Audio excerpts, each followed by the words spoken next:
Generally, you said feminism is neutral. Here's what actually happened. The foundation of all knowledge. I'm really mad that what difference does it make, right? What Stop. the deregulation of the industry is obviously going to cause more of that industry. To lubricate the trust connection between people until they have enough. Yet we could still look at biological reality in determining who's a female, even if there are. Why don't you denounce feminism the same way you're denouncing capitalism? If you don't... For something to be objective, it needs to be verifiable. And you can't verify... If I make a claim as a political pundit, it is true that I definitely could be wrong. That you're promoting, right? Ideologies that make that politics, right? This is my ideology. So 2015, anyone go back and watch the footage? The first GOP debate. Cool, Robert. Oh, dead? With a crowbar, you said.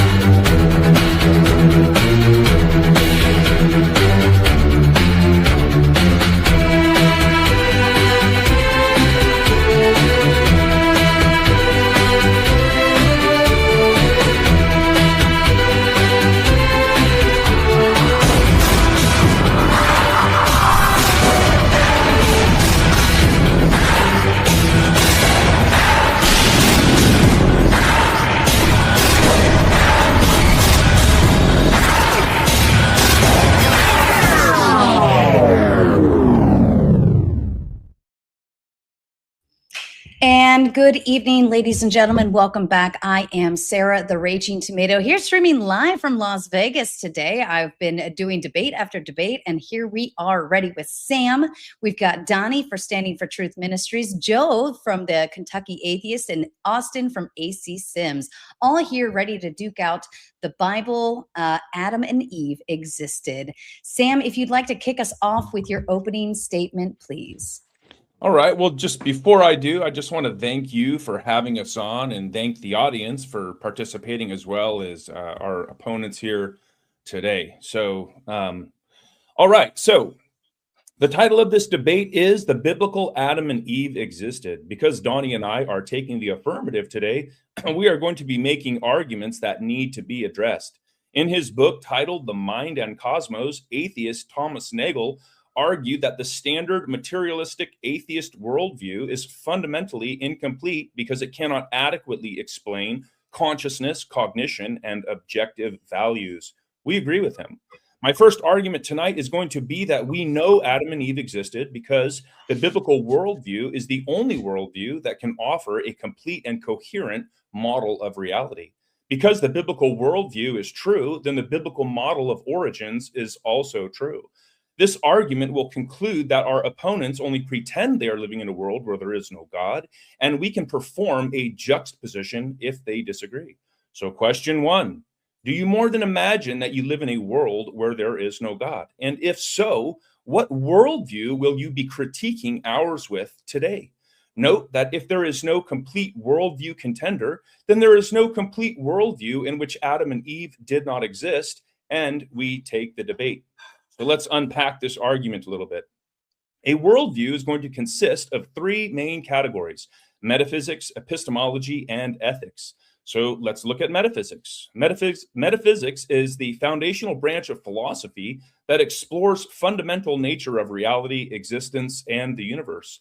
In the book titled There Is a God, the once prominent atheist Anthony Flew argued that the laws of nature are a good proof of God, and we agree with him. As Christians, our position is that God has a plan and a purpose for mankind. God's plan includes a rationally understood creation that God has bound with concrete supernatural laws. These laws stand in a cause and effect relationship, thus dictating everything that is possible and impossible. The Bible says in Hebrews chapter 1, verse 3, that God upholds all things by the word of his power. And in Colossians chapter 1:17, he is before all things, and by him all things hold together. So, question two, because you reject that God upholds all things, you need to present and defend what it is that dictates anything that is possible or impossible. So what is it? Note that if you have nothing presentable and defensible, then you cannot defend that Adam and Eve are not possible, or that evolutionary processes are possible. This means that science, on the terms of your worldview, is not possible. And again, we take the debate. So let's look at epistemology. Epistemology is the branch of philosophy concerned with the nature, origin, and limits of knowledge. Atheist philosopher Patricia Churchland argued that human brains evolved for survival, not for discovering abstract metaphysical truths. Her famous, heavily cited argument on this topic appears in her 1987 journal article titled Epistemology in the Age of Neuroscience, published in the Cambridge Journal of Philosophy. And we agree with her. As Christians, we take truth to be that which comports with the mind of God. Here, truth is objective and knowable through revelation of God by minds that were created to receive the revelation of God, who knows all things, has all power, and is relational in eternity past. We read in John 14:6 that Jesus said, I am the way, the truth, and the life. No one comes to the Father except through me. So question 3, because you reject our definition of truth, we are going to need you to present and defend a definition of truth and justification for access to it. So what is it? Note that if you are unable to do this, then you are not only unable to object to the truth of Adam and Eve in any meaningful way, you will be unable to argue that we are not telling the truth, or that your objections and criticisms are true. It should be obvious that if you cannot engage with this question, then again, we take the debate. Lastly, ethics. Ethics refers to the moral principles and values that govern human behavior, determining what is right and wrong. In his book, Beyond Good and Evil, passionate atheist and nihilist Friedrich Nietzsche wrote that there are no moral phenomena at all, but only moral interpretations of phenomena. As Christians, we're going to say that morality is objective. We are going to point here to God's law as well as the life of Christ. On our system, bodily autonomy is more than illusory because humans are made with equality and in the image and the likeness of God. God has bestowed upon us inalienable rights, making rights real and different than laws. Only here, things like racism are meaningfully wrong because there is only one race. We are all related to Adam and Eve. In Matthew 22, verse 37 through 39, we are reminded that the greatest commandments are to love God and love our neighbor. So, question 4, because you reject that God is the final reference point for any moral declaration, I need you to present and defend whatever it is. So what is it?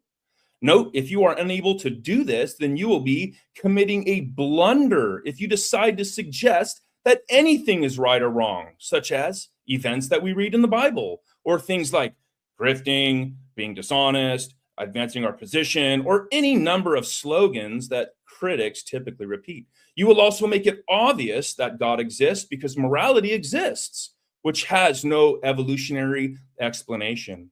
Now, all this is not to say that science is not important, but it is important to say that the interpretation of the data is not independent from a worldview. Science deals with interpreted facts. We love the methodology called science, but before Donny pushes, we need to get a few things straight. First, there is a difference between the study in a scientific paper and the author's conclusion. This would be a distinction between the science and the interpretation of the results. We can affirm a study while rejecting the author's interpretation. Second, because our opponents will be critiquing our scientific arguments from their evolutionary presupposition, evolution will be under attack. This just follows. Lastly, we are arguing competing paradigms here, and there is no neutral ground. Donny, over to you. Okay. Thank you, and Sam. I believe, Donny, you wanted to bring up a... Yes, please. Sure. If you don't mind. I've got shared right now. I'll click hide here. Stop the timer real quick, if you don't mind. Slideshow. Great thumbnail, Sarah. Very talented. And whenever I'm good to go, I'll start the timer again. Okay.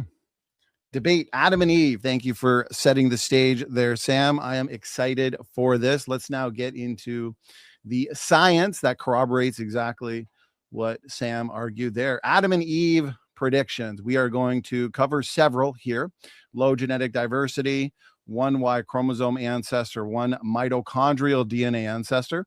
These have been confirmed. Let's get into it.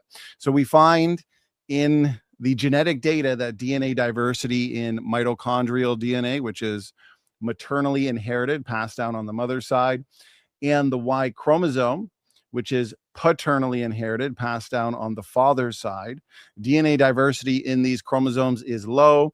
Mutation rates are measurable and they are fast. The math, as we will see, points to thousands, not hundreds of thousands of years. Another point we will be touching on is this question: if humans and chimps share an ancestor, why are their Y chromosomes so different? Here directly from the conventional literature, this is incredible. We have several papers we will be focusing on here corroborating this data. So this is the famous Parsons paper, where they discovered that 10 substitutions were observed, resulting in an empirical rate, this is very fast, of 1 in 33 generations. That's talking about substitutions. Notice what they say directly in this paper. This is roughly 20-fold higher than estimates derived from phylogenetic or evolutionary analyses. They point out in this paper, again from the conventional literature, not a young earth creationist paper by any means, thus our observation of the substitution rate, again 20-fold faster than phylogenetic rates, is roughly 20-fold higher. And they point out that based on this new data, the mitochondrial DNA most recent common ancestor existed just 6,500 years ago.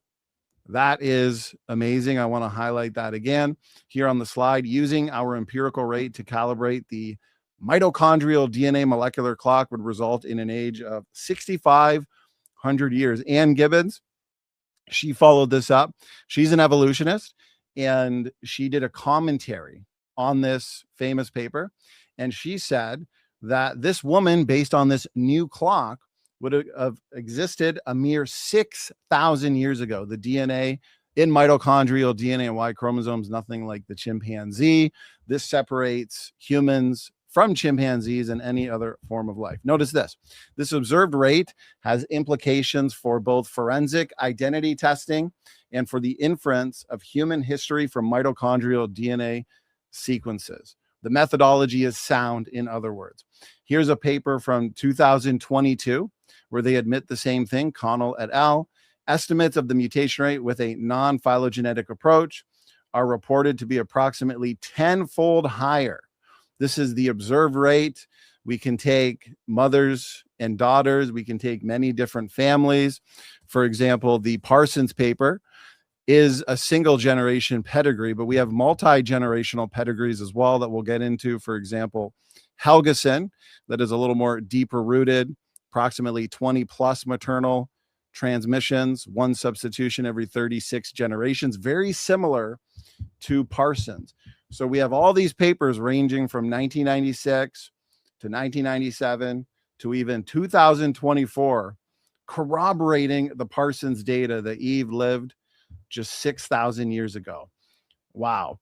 Another thing too that evolutionists could point out is deeper lineages that have more DNA differences, or perhaps our interlocutors will bring up Neanderthal DNA.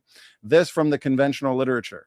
Our findings imply that defects in DNA repair genes can increase germline mutation rates. So notice that the empirical rate, where we can look at DNA differences between grandmother, mother, daughter, count them up, we see that they're fast.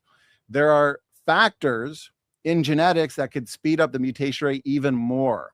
They say here, however, DNA repair defects do not always behave similarly to the soma, that's somatic cells, and the germline. Here they say in this same paper that there were families and individuals that experienced 7 times more de novo single nucleotide variants. So that means you could have in some people groups a mutation rate that is 7 times higher. Here's a paper that focuses on the human HBB gene region, and it points out that this area mutates a lot faster in Africans than in Europeans.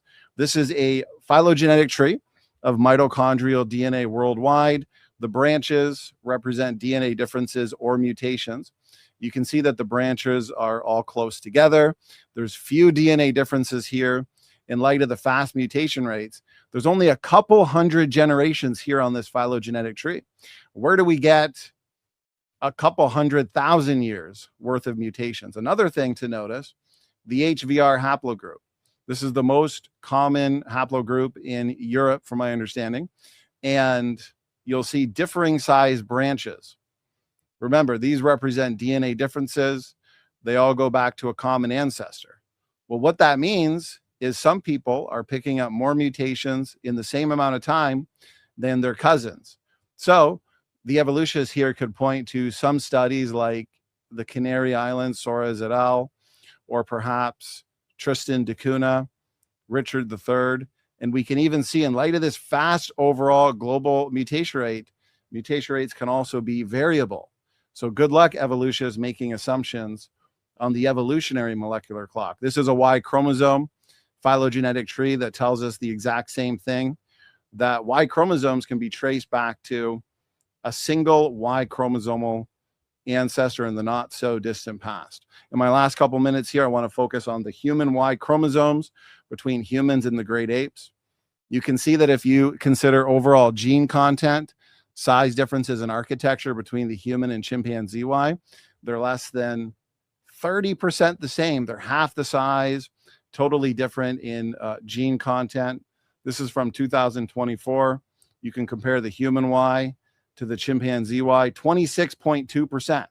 And so I want to see from the evolutionists here a model, a sophisticated mathematical model that explains where, when, why, and how these changes took place. They can name mechanisms all day, but a mechanism without a model is simply a story. And I'll have several questions during cross-exam for our interlocutors here in my less than a minute.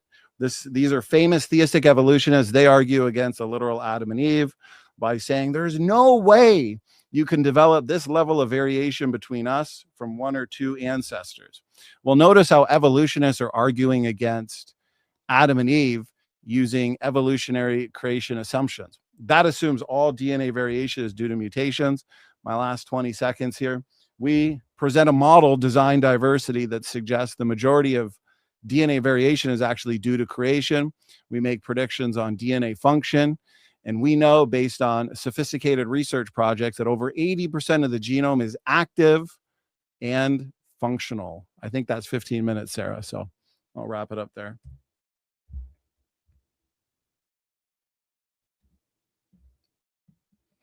Oh, I think you might be on mute. How about now? Yes, you're coming in. Oh, thank God. Okay.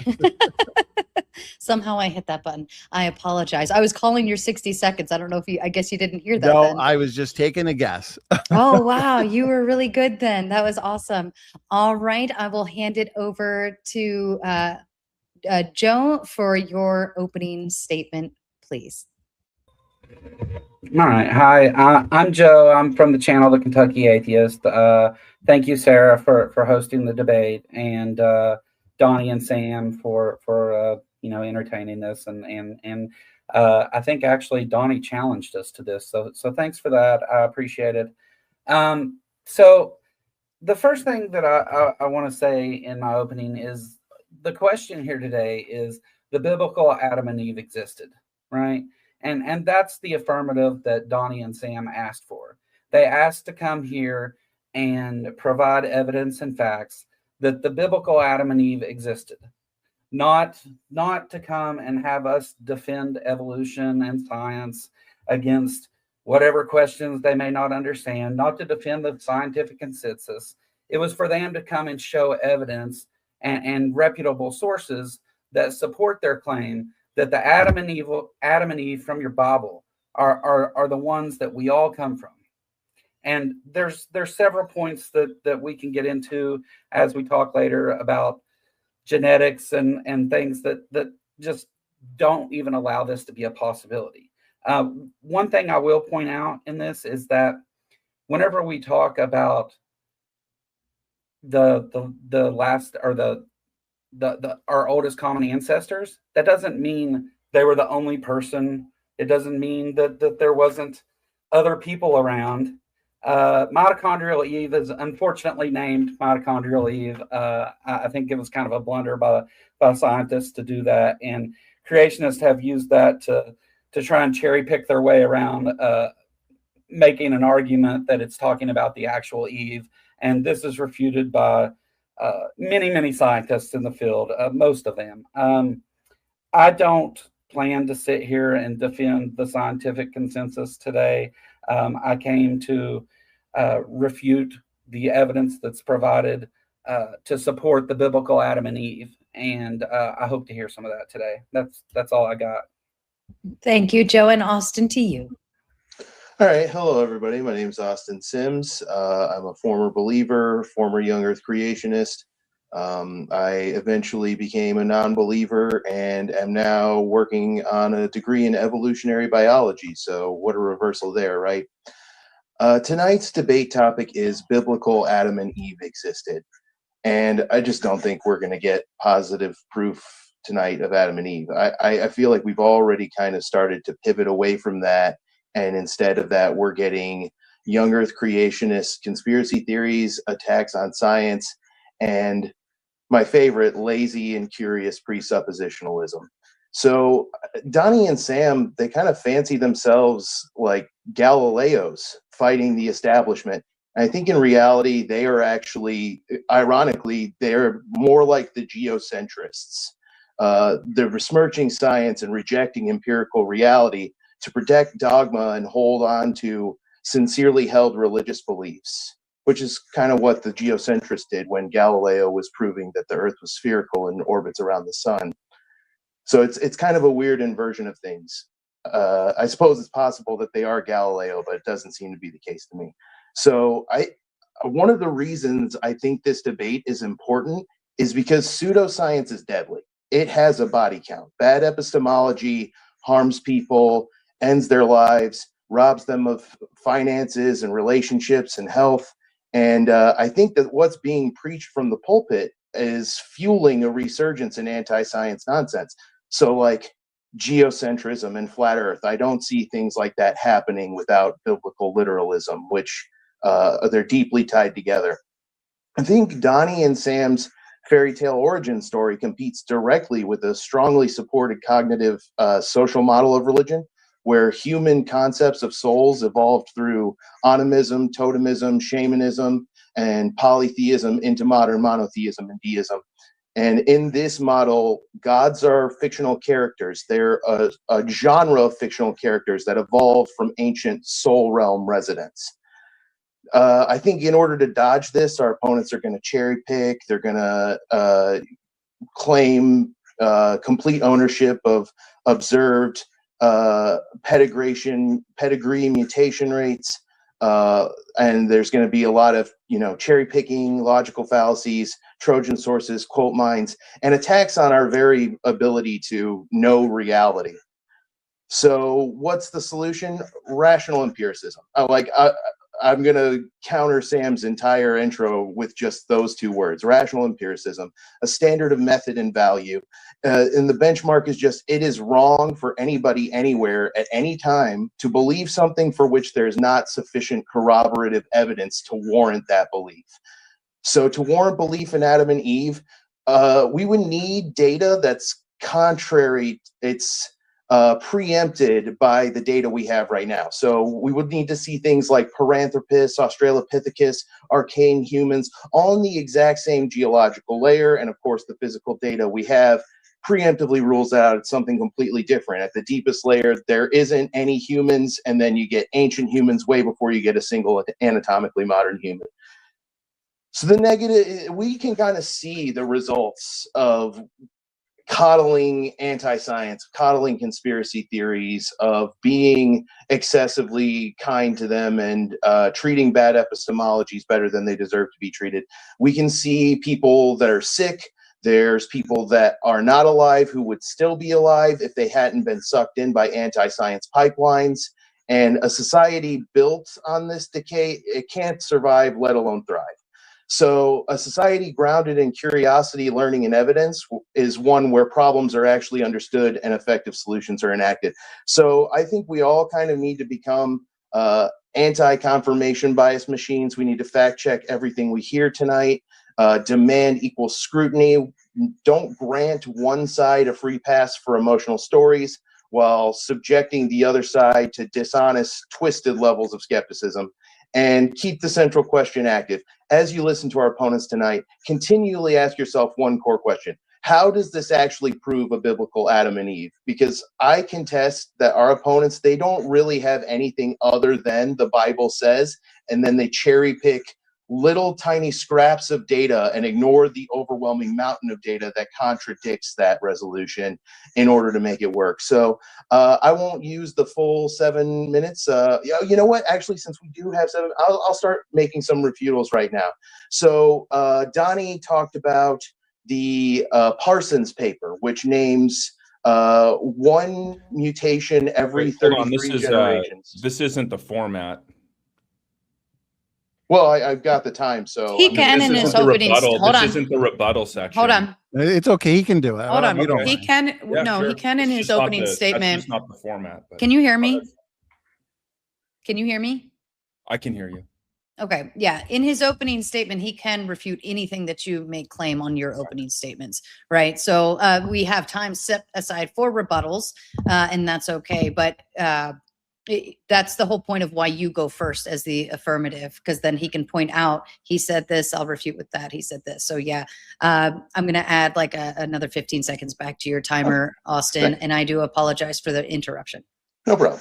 So the part he invoked the Parsons paper, which says one mutation every 33 generations. When you measure the maximum divergence in the human population, you've got 120 mutations. You divide that into 2 to 60 mutations for each lineage. So what you end up with is the following multiplication problem: 60 for the number of mutations you need to account for, 33 for the number of generations per mutation, and then 23 for the lifespan of an average generation time. So 60 times 33 times 23, and that number is way larger than 6,000. It's 45,450, like around 10 times bigger than what a young Earth creationist timeline will allow for. So not only are we cherry picking data, we're cherry picking how we're doing the math in order to make this timeline work. So it's basically just lying with math, which is very possible. Lying with math and statistics is something that occurs all the time.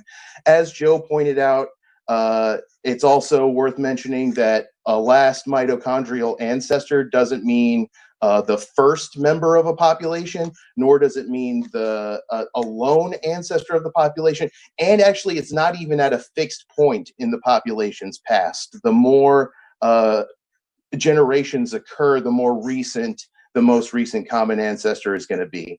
So there's a couple of refutations right off the rip. I still got 5 minutes left. Let's talk about the Y chromosome a little bit. So the Y chromosome, Donnie said that the level of divergence in the Y chromosome is just too high for humans and chimpanzees to share common ancestry. There's too many changes. So there are structural changes.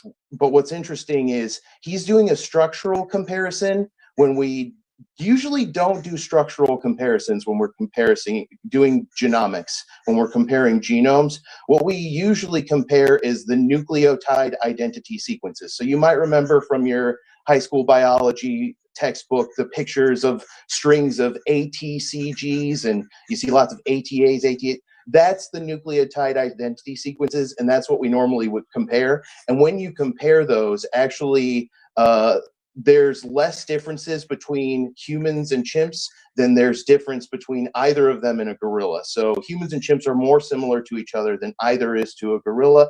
And another important thing is the level of differences within the species. So humans can be as much as 85 to 90% different from another human, and they can be 85 to 90% different from a chimp. So if that level of difference eliminates the possibility for humans and chimps to have common ancestors. It eliminates the possibility for humans and humans to have common ancestors, which is the very thing we're arguing tonight, right? We're arguing that all humans have this common ancestor, Adam and Eve. So this argument, it is internally contradictory. And so when Sam's talking about logic, if you got even one contradiction in a logic system, your logic is broken. You need to you need to modify the claim.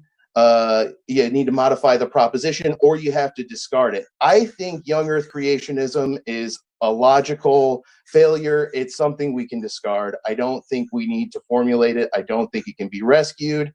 I think discarding it is the right thing to do. And then maybe the next step is finding a better way to interpret the scripture, a better way to use theology. So trying to find theological solutions to the theological problems evolution raises, like, you know, at what point in the evolutionary timeline did humans develop a soul? We can answer that with theology. You can accept evolution and you can accept God. I don't think you need Adam and Eve to accept God. And yeah, I'm starting to ramble now, so I guess I'll end my time there and not burn any more time so we can get into the rebuttals. Perfect. Thank you so much, gentlemen. All very well. To the audience, as a kind reminder, we are doing a little bit of a different format today. We will have a pair of 8-minute rebuttals. Then we will move into open dialogue. We will move into closing statements. Then, of course, we will read and respond to your kind super chats. Now, if you are in the chat and you're watching as an audience member, I'm going to call out Mark Reed. We do open up the panel for open panel Q&A, and you are welcome to join once that occurs. So stick around and be ready. All right, gentlemen, I'm going to set up the timer for your 8-minute rebuttals, and then we will be able to take it from there. I believe, Sam and Donnie, you get to kick off. So when you're ready. Yeah, I didn't mean to like be a full-on interrupt. I was just that was not what we agreed to, but that's fine. So the first thing that Joe said was show evidence. Well, arguments are evidence, Joe, and that's just consistent with logic, Austin. And so that's what we did. We gave philosophical evidence that you need to address. If you don't address my argument, which I basically preliminary addressed most of the nonsense that that Austin gave. So if you don't address my argument, then I guess my argument stands, and I've got 4 concessions on the table. You talked about mitochondrial Eve not being Eve. You guys are going to need to explain to us the difference between a phylogenetic and a pedigree mutation rate. Austin, you talked about evidence as well.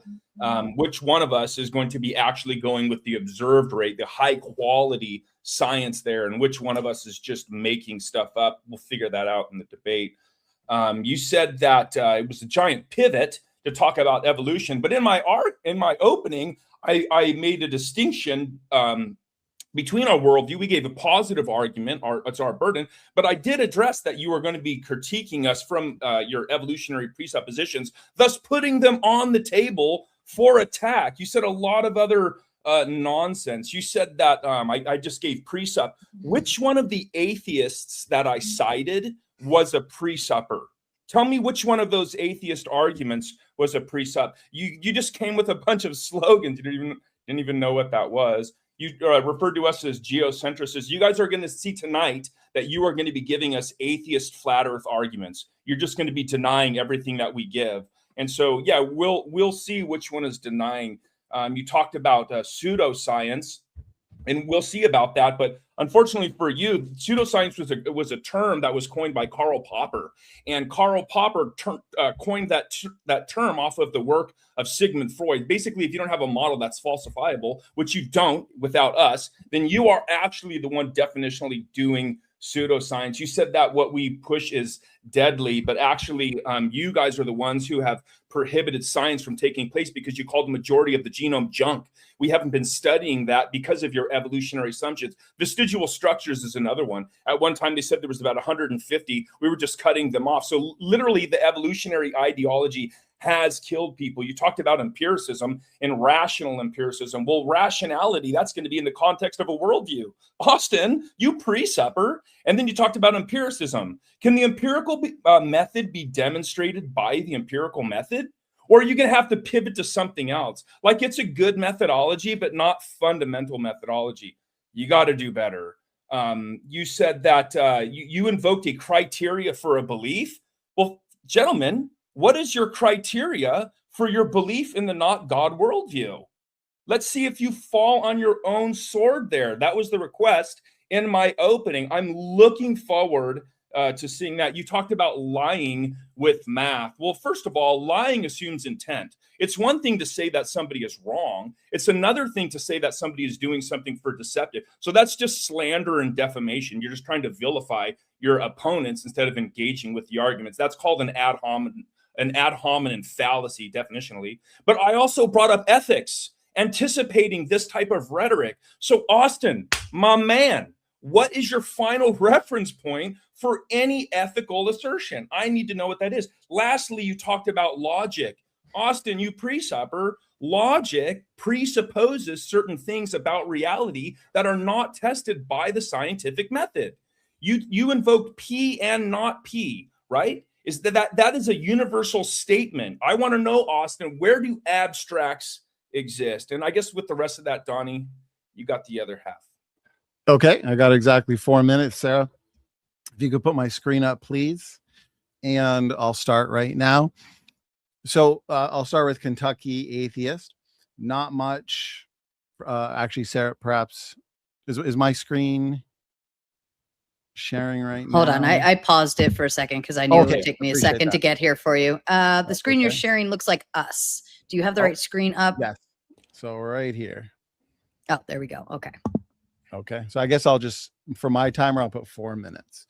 So I'll start with Kentucky Atheist. Not much from him. He made an assertion that Eve is not the biblical Eve. Okay. Well, thanks for your assertion, but I want to see evidence to back up that assertion. I presented data, as you can see here on the screen, suggesting that Eve is indeed biblical Eve in light of the mutation rates and genetic diversity data.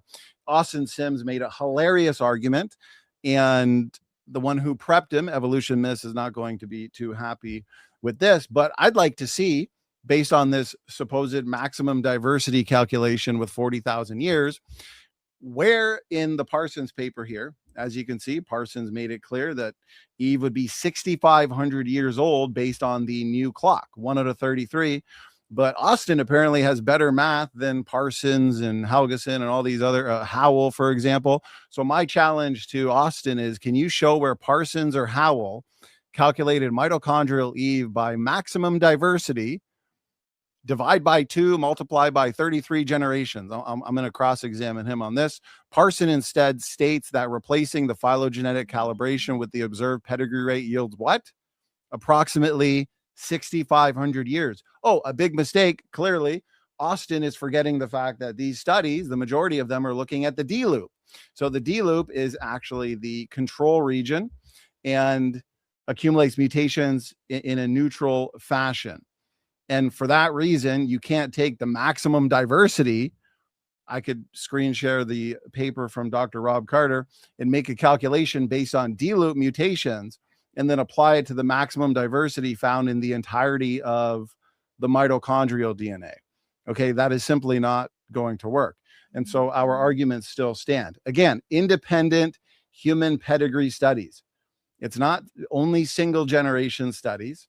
Okay, with Parsons is incredible because there's a huge database, many transmissions that we've observed.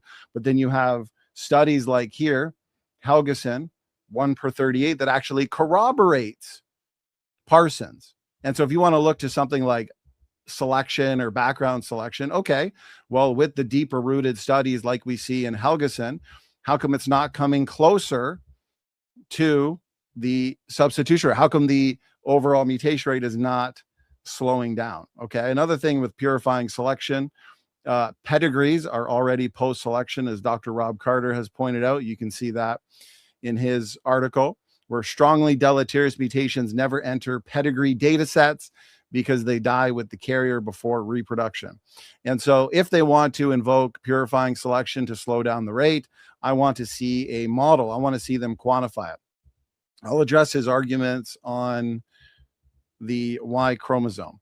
Okay, so he mentioned the fact that humans, within human Y chromosomes, There's about 85 in some outlier cases. There's 85% the same. Okay. Well, again, I want to see the model. Showing structural variation within humans is not the same as explaining human to chimpanzee divergence. Please provide the inferred ancestral Y chromosome, major duplications and deletions, inversions and rearrangements. Okay, so a mechanism is not a model. It's apples and oranges. Okay, another thing he mentioned was the Australopithecines. Okay, it's funny since we have discontinuities even in the Australopithecines or the fossil record. So my challenge here on the screen would be, in my last 10 seconds, where is the transitional hyoid, which is necessary for sophisticated speech, like in humans, between the ape-like bulla and the human bar-shaped design? In other words, we find discontinuities in genetics and in fossils. And I believe that's exactly 8 minutes. Perfect. Sorry, I was like trying to click the buttons back. Okay. All right. And I'm going to hand it over to Joe in Austin if you would like to kick off on your rebuttals as well. All right. So I'll start with Sam. Arguments are evidence. Arguments can be evidence. You're correct. And are they good evidence? Are they sufficient evidence? That's due to the quality of your argument, right? But you didn't make any arguments for biblical Adam and Eve. None. You said nothing about biblical Adam and Eve. You talked to us about how atheists have horrible worldviews and do you do more than imagine your worldview? You didn't address the question in any way whatsoever. So since you're not providing any evidence, facts, anything to support your claim here, I'm not going to refute anything here because you haven't even addressed the question that we asked today. You wanted to attack logic of atheists. You wanted to attack evolution and say that we must defend evolution to you. We don't have to do that. You're the one that asked for the affirmative here. You asked to come here and provide this. You didn't do it. So moving on to Donny. Now, Donny brought up a number of things that actually apply to this, but most of it's cherry picking stuff. The one of the things that Donny talks about is the Helgeson, right? So the Helgeson study was using Jensen data that was shown to be unreliable. Sorry. The data that Jensen extracted from a figure, not from the actual data presented in the paper, is based on sequencing that does not include usual quality control, because sequencing wasn't the point of the paper. So the mutations that Jensen documented were indistinguishable from the error rate of the sequencing itself. That might sound familiar to Donny, and it's because it's the exact thing that Dr. Dan explained to him live on his own show.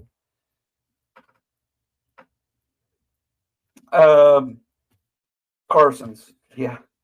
So Austin gave you the math for Parsons, right? You said, well, you can't use the maximum and all this stuff. That's exactly how you do the math.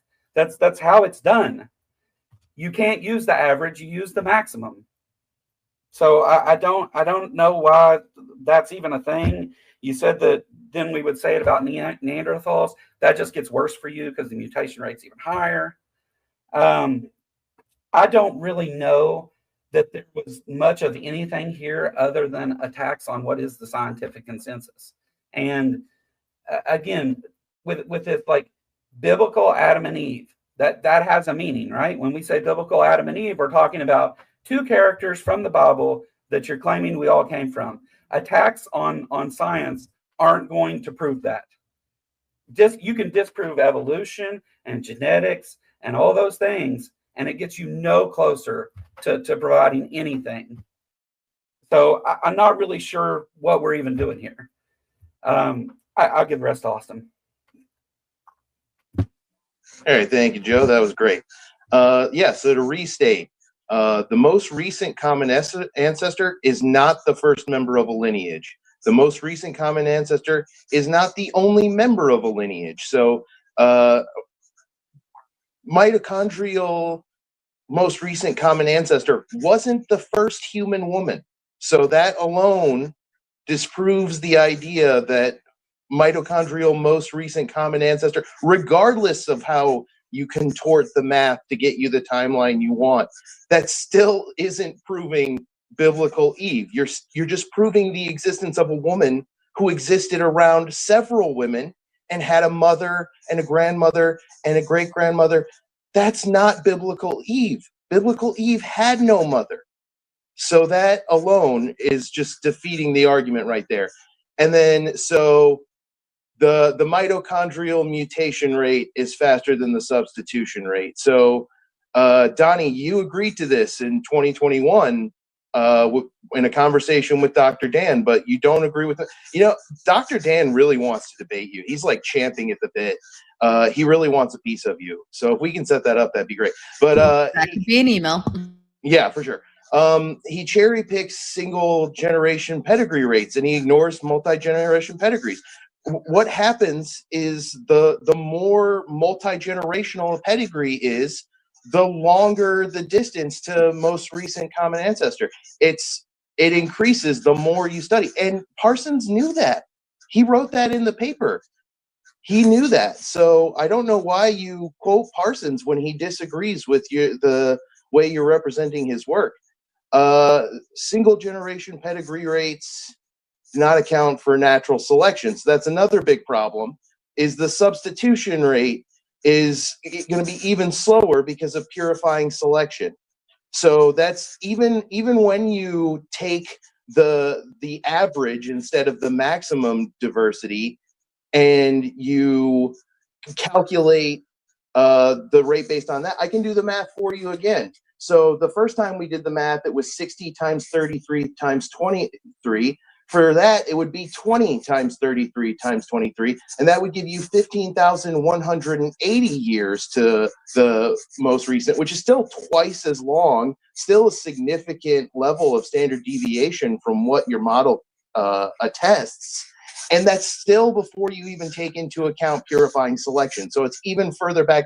And when I say you're lying with math, I don't mean like you're intentionally, it's a turn of phrase. It just means that the numbers are being manipulated in a way that isn't reflective of doing math the best way possible, the way that most accurately mirrors reality.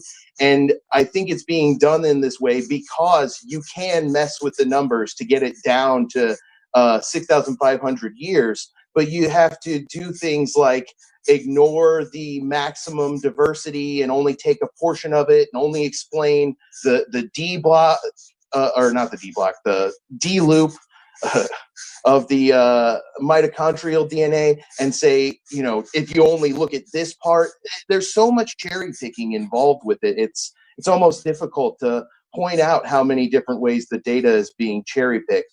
Okay, here's something I don't think I went over yet. I'll try to get this in the last 46 seconds here. Where is it? Background selection. Yeah, we touched on this. Well, Donnie tried to touch on it a little bit. So background selection just means that usually mutations in the D loop that are deleterious are not going to have an effect because it doesn't produce phenotype. But mutations outside of the D loop are still being subjected to purifying selection, which, because they're linked to the DNA in the D loop, that's going to end up impacting that too. And we can end it there. I think that's about exactly it. Perfect. Thank you so much. Gentlemen, I will reset the timer. You have 50 minutes for your open dialogue. And I will hand the floor over to you. Go ahead. Okay. I have to ask Joe, very, very easy question. You brought up Dr. Nathaniel Jensen in his work on the Y chromosome, okay, where he looked at high quality or high coverage sequence data to get a faster rate. The paper that I showed on screen with Helgeson, multi-generational, deeper rooted, that corroborates Parsons' 6,500-year date. Was that paper I cited Y chromosome or mitochondrial DNA? I don't know. I know you don't know. So maybe you should actually engage the arguments instead of repeat what you heard from Dan during your prep show last night, because I shared very clearly a mitochondrial. Hold on. I'm trying to finish my thoughts. A mitochondrial DNA paper, Helgeson, but you just hear the trigger word. Oh, Helgeson. Yeah, Helgeson also did a Y chromosome study, but I was talking about mitochondrial DNA. So why bring Dr. Jensen and the Y chromosome study that Helgeson worked on into the debate in the first place? Do you have an actual rebuttal is my next question. Do you have an actual rebuttal to what I said on Helgeson? To what, Donnie? Do I have a rebuttal to the evidence you provided of biblical Adam and Eve? Right. No. Are you going to admit, though, that you attacked Dr. Jensen when I didn't even use an argument from Dr. Jensen? Will you admit that you made a mistake there? You didn't bring up Jensen when you were talking about that as well. I believe that you did, and then you shifted. You tried to rebut the Helgeson paper as well, but I didn't bring up the Y chromosome. Hold on. Joe, I think you were saying, Joe, I think you were saying something. I missed it. Donnie kind of jumped over you there. Whenever you brought up these papers, you brought up multiple papers at once, and then you shifted to the other paper, and now you're saying, well, I showed the slide for that. You talked about both of those papers. You talked about Jensen. You can go back and look at it. I talked about mitochondrial DNA mutation rate papers. Okay. The Helgeson paper was not Y chromosome.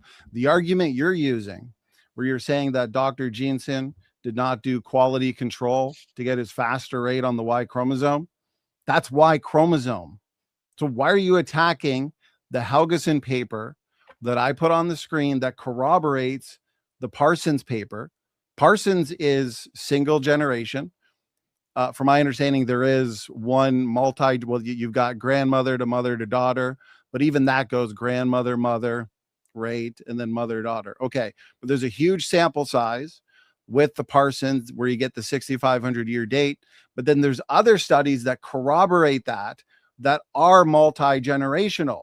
So when Dr. Dan in his prep show was saying that I don't use any multi-generational studies, that is completely wrong. Howell is 12 generations, from my understanding.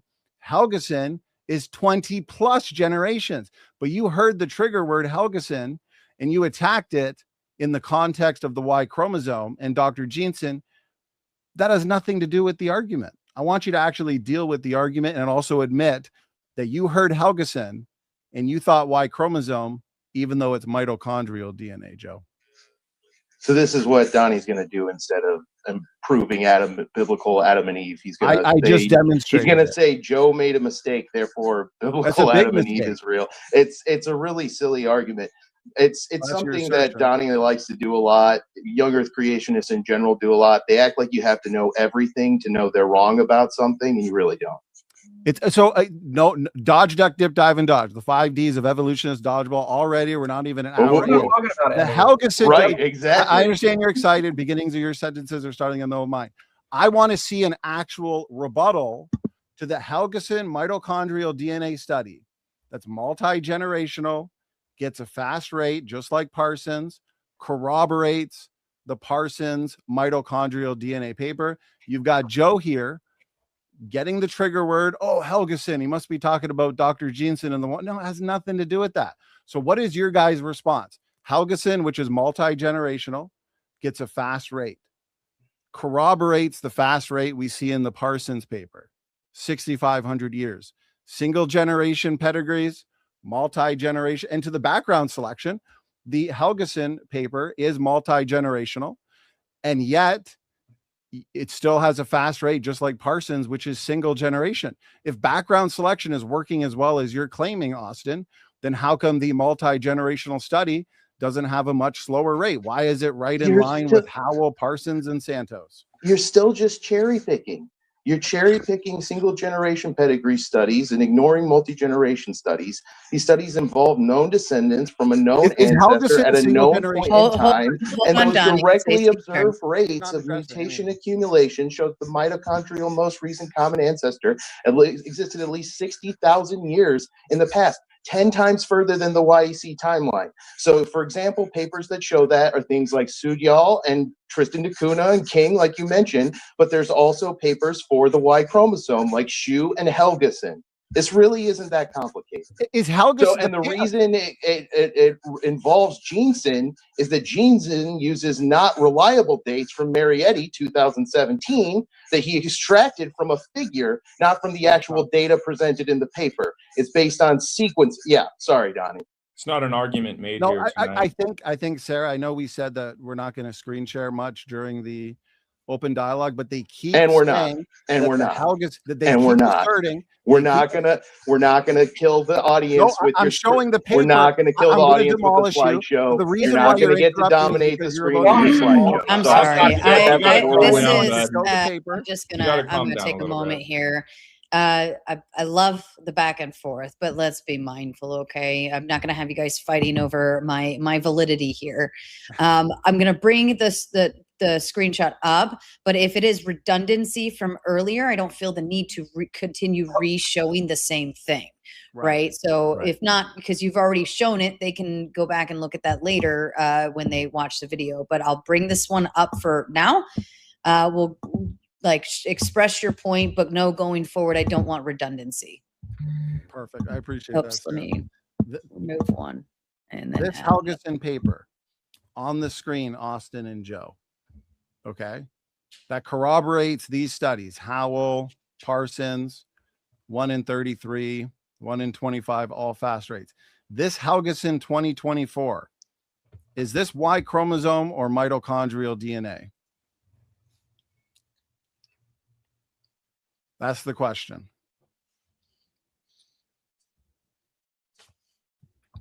I'm not hearing an answer. I think they're on mute.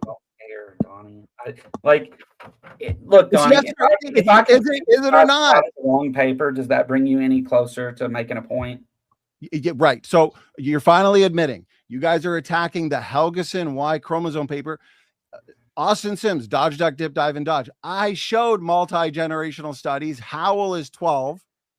Helgeson, the paper I showed is not the Y chromosome. Helgeson, it's like I have 3 kids. It's like I'm just trying to sit them down and be like, no, listen, guys, you're wrong. Yeah. Let me explain. 2 + 2 is 4.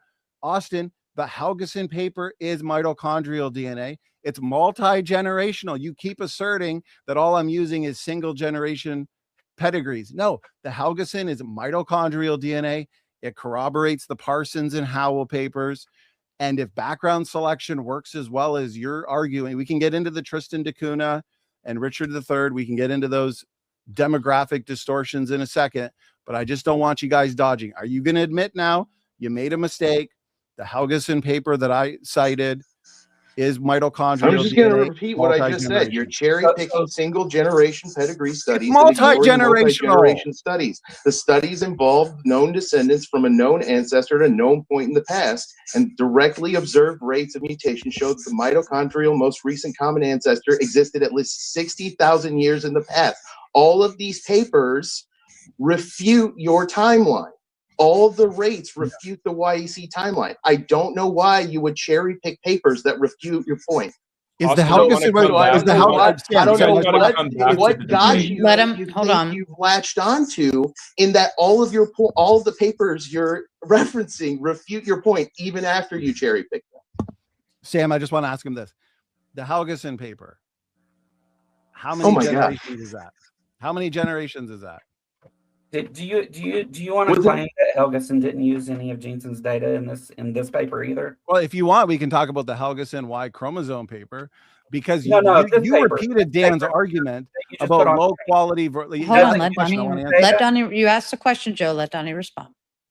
So Dr. Jeanson looked at high quality, high sequencing data, high coverage. Okay, it'd be like if I went to this is the Y chromosome. It's kind of off topic, but I'll address it.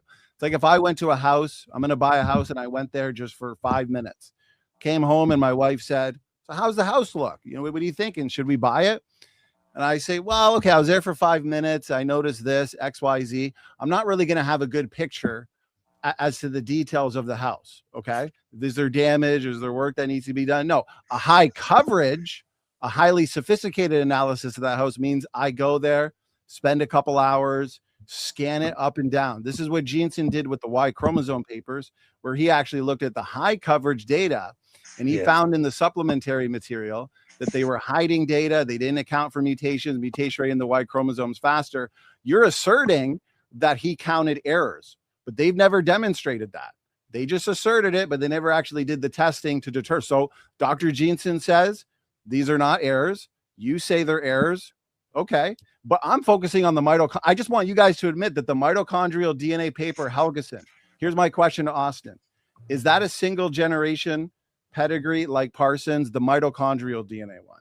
Yes or no? What is the point here, Donnie? Are Because you you're just saying I'm trying? Are you just cherry-picking. trying to be clown that I didn't memorize a figure from a paper? It doesn't matter. Answer the question. Prove Answer the a question. biblical Is attitude. it a single? Don't stop. Not Stop. does Stop. Don't Austin interrupt him. know- If he's sorry, I apologize, Austin. Don't interrupt him. If he's going to get around to answering the question, great, but at least give him the opportunity to respond. And then if he answers the question or doesn't answer the question, you can say that when he's done. But interrupting him does nothing for any of the calls here. Please continue, Austin. No, I was wrapping it up. This is a moot point. It doesn't matter. Yeah, I'll explain why it's not a moot point. He has repeatedly asserted that I'm only focusing and cherry picking single generation pedigrees. I showed him at least two that are not single generation, like Howell, which is 12, and Helgeson, which I believe is 20 plus, both mitochondrial DNA studies. They corroborate, and I think the audience at this point this is going to get boring if we go in circles. So I want to move to his Canary Islands and Richard III. These are demographic distortions. I mean, these are founder island populations. This is a small episode within the greater history of humanity. You have founder effect assumptions, lineage extinction assumptions, population size assumptions. Richard III study, you've got 2 living descendants, and they actually found a mutation even within that's not a very big sophisticated sample size. You guys are the ones cherry picking. You're ignoring Parsons, you're ignoring Howell, you're ignoring Helgeson, you're ignoring Santos. You're going to these studies that have obvious demographic, they're great studies. And it's funny because the rates are still actually fast. And my question to Austin, where in the Parsons paper did he look at maximum diversity in the entire mitochondrial chromosome and then calculate based on the D loop control region neutral mutations? Where did he make that same calculation? So I guess the topic of the debate tonight is the Parsons paper, not proving biblical Adam and Eve. Are you guys going to get on topic or what? Yeah. So the topic of the debate tonight is proving the biblical Adam and Eve. And so I advanced a philosophical argument, and I would like someone to engage with some of it. If you just pretend there's no God and you pretend that, you know, these things are the way they are in light of I don't know, then I mean, then that was a concession. Just real quick, Donnie, I feel like we're going actually advanced a positive argument for Adam and Eve. And in my opening, I made sure that I stated that if you are going to critique it from an evolutionary presupposition, Mr. Presupper, then that's what's going to be attacked. And that's what's happening here. Okay, so you guys need to stop like making statements out to the wilderness and get back to the debate. So come back to the debate. So you're saying that because evolution, somehow we owe you an explanation for evolution, and that relieves you from your duty to provide evidence of the biblical Adam and Eve. Right? Is that the metric that you are measuring our argument by? Donnie tried to shut you down too. He didn't want to hear it. Is that the metric that you are measuring our arguments by? What? Is that the metric? Are you measuring our arguments with an evolutionary metric? I'm asking you to make an argument. Right, that's what we've been doing. Do you understand the argument that was made? Not the one about Adam and Eve, because you didn't make it. We didn't make it, or you don't understand it? You did not make it. You said their name once, talking about the title, and then you made no argument about Adam and Eve whatsoever, Sam. That's why we didn't. Would you like me to reiterate my argument? Yes, Sam. Provide us the philosophical. Can you guys, Austin? Can you tell me what a presupper is? Presup is a Christian theology created by Cornelius Van Til, in which the philosopher assumes that everyone knows the truth of God, that the truth of God is written on their hearts. So and is that a no? Christian presuppositionalism, that's exactly what it is. Well, no, what does the term mean? And which Christian did I cite? Because I specifically cited atheists. Which one of those atheists was making Christian arguments for God? Yeah. You're wasting our time. Yeah. Okay, so the argument that I made is that the biblical Adam and Eve exist within the only coherent worldview. And since I guess you don't want to deal with Donnie's argument, great. I want you to tell me. No, I definitely would rather deal with Donnie's argument. Hold on. Let Sam finish. Let Sam finish his thought, please. Well, you didn't deal with his argument, and I mean, if you'd rather try to do that again, I'll just go back on mute. But I want you fellas to tell me what it is that dictates anything that's possible or impossible. What is it? Great point, Sam. Impossible. Anyways, so do evolutionary process. Hold on. Do evolutionary processes take place throughout a time? This is a joke, right? Do they assume the uniformity of nature? Well, it's not a joke. There's many atheist philosophers and many non-atheist philosophers that have taken these arguments very seriously. So rather than just repeating, Hold on. Excuse me. Let Sam rather finish. than just repeating slogans that other people say because they can't engage with them, perhaps you should educate yourself on the argument. So I'm asking you here again. I'm asking you again. If evolutionary processes take place across the timeline into the past, then you are, Mr. Sims, presupposing the uniformity of nature. Unless you have an argument for that, then you would be a presupper. You're not a Christian, are you? So, Donnie, you claim that there's a fast mutation rate and low diversity in the mitochondrial DNA, which shows that mitochondrial Eve was recent, right? But Carter himself disagrees with you on this. He pointed out 83% preservation in the mitochondrial DNA, and the low diversity disproves the exact point you want to make without you even realizing it. There's a lot of mutations and low diversity. It's because there's strong purifying selection operating on the mtDNA. And again, the paper written by Dr. Rob Carter himself says this. He's one of the guys you like to cite. And he showed how strong selection is. So Carter found that most of the DNA is identical between humans, and we agree that those identical sites aren't magically immune to mutation. So what the paper shows is that there's strong purifying selection operating on the mtDNA, and purifying selection causes the substitution rate to slow down, which means mitochondrial Eve exists way outside of the YEC timeline. The 2009 paper correcting for purifying selection an improved human mitochondrial molecular clock directly documented that selection. So the data were in table 1, and the selection slows down the substitution rate by 1 to 2 orders of magnitude, which is consistent with the multi-generation pedigrees, showing, a minimum that's 10 times older than what YEC can accommodate. So even on the low range, there's a lot of points. Hold on, let him wrap that. Let him wrap it. Let him wrap it. Thank you. Yeah, even on the low range, you're not even close to making the map work. Okay. Go ahead, Donnie. Appreciate it. There's a lot there. So firstly, I want to start off with the question that has been dodged that I've asked several times. Where in the Parsons paper, any of these papers, and I've written it down to do my due diligence to respect Austin's argument. He said, let's calculate using the 1 in 33, take the maximum diversity, which is 120, in the whole mitochondrial genome. Parsons is looking at the D loop, which is the control region, not the coding region. That's where we're getting the neutral mutation rate, which approximates the fixation rate and refutes your argument in a second there, Austin.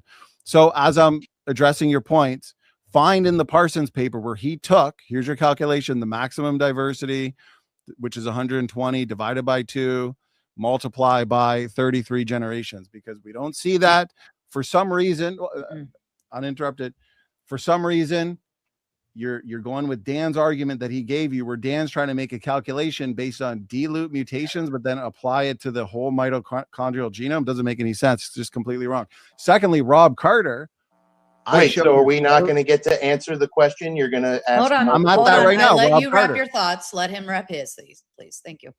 So Rob Carter, which you just mentioned, okay. In my opening, I showed his phylogenetic tree. I showed an excerpt, I think it was in my rebuttal, where he talked about selection. Okay. Yes, he published the Eve consensus sequence. He recognizes selection, but he says in his article where he addresses selection that although selection is real, it is not effective to remove enough of the DNA diversity to change significantly your observed neutral rate and the fixation rate. And then he goes into basic population genetics, where you have the neutral rate approximating the fixation rate, because although you have a lot of mutations being lost to drift, selection acts on a few of them. You have mutations that have flooded into the population. Mitochondrial DNA diversity is found worldwide.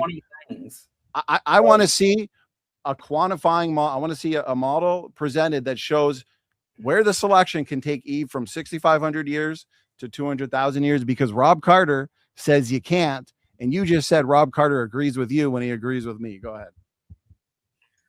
The mutation rate and substitution rate are only equal if the mutation rate are all strictly neutral. If there's any purifying selection at all, the substitution rate will be slower than the mutation rate. And given how important the mitochondrial DNA is and the low variation we observe, over half of it being identical across humans, there's obviously strong selection. We know that mitochondrial disorders tend to be severe, which illustrates the selection operating. If your mitochondria aren't working, you're going to die and you're going to get removed from the gene pool. So you can't do your math as though the mutation rate is the same as the substitution rate.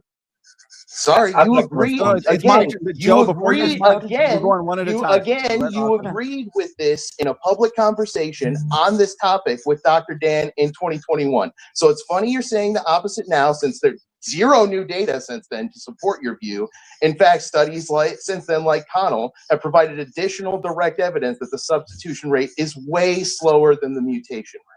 So I don't know what made you change your mind, short of absolutely nothing, and short of realizing that you couldn't make your YEC conspiracy theory work if you accept that the substitution rate doesn't equal the mutation rate. So yeah, that's pretty much it. This is why I feel like you're just lying with that. Okay, so I think it's my turn. I didn't interrupt you there. Okay, so again, I'm still wondering where in Parsons, I'm looking at your calculations. Dan's completely wrong. He's taking dilute mutations, the 1 in 33 that Parsons talks about, which is corroborated by multi-generational. The beginnings of your sentences are starting in the middle of mine, Joe. Yeah, please stop. All four of you. I'm just going to say the same thing over and over. I don't give what he's saying, but the biggest issue here is the interruptions. Okay.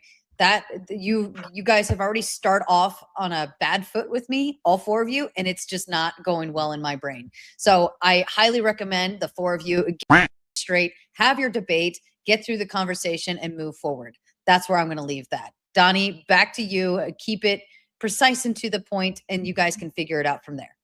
Okay, thank you, Sarah. Appreciate it. So I want to see, as I'm responding, Austin, again, this is like the fourth time I've asked. You're making a calculation going back 40,000 years that you're repeating from Dan. It's completely wrong.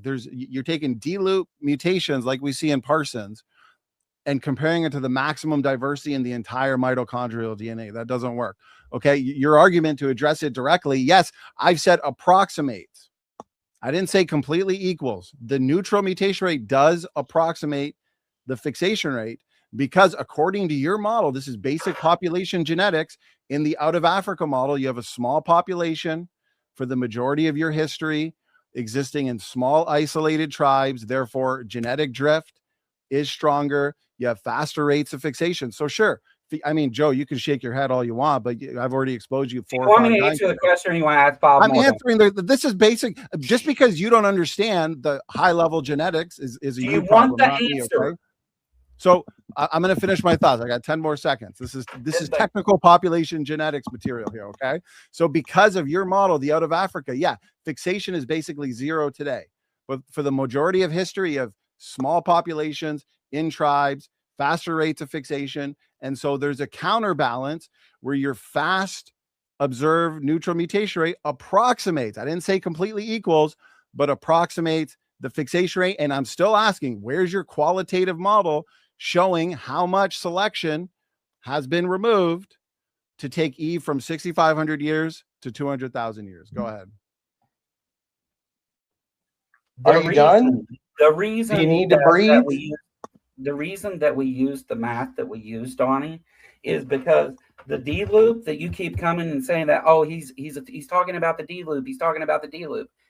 It's because it's such a small percentage of, and it disregards the whole rest of it. So like you keep asking this over and over, and then you go on to say other things because you don't actually want us to answer that, because you know what the answer is, because you've been told over and over and over, right?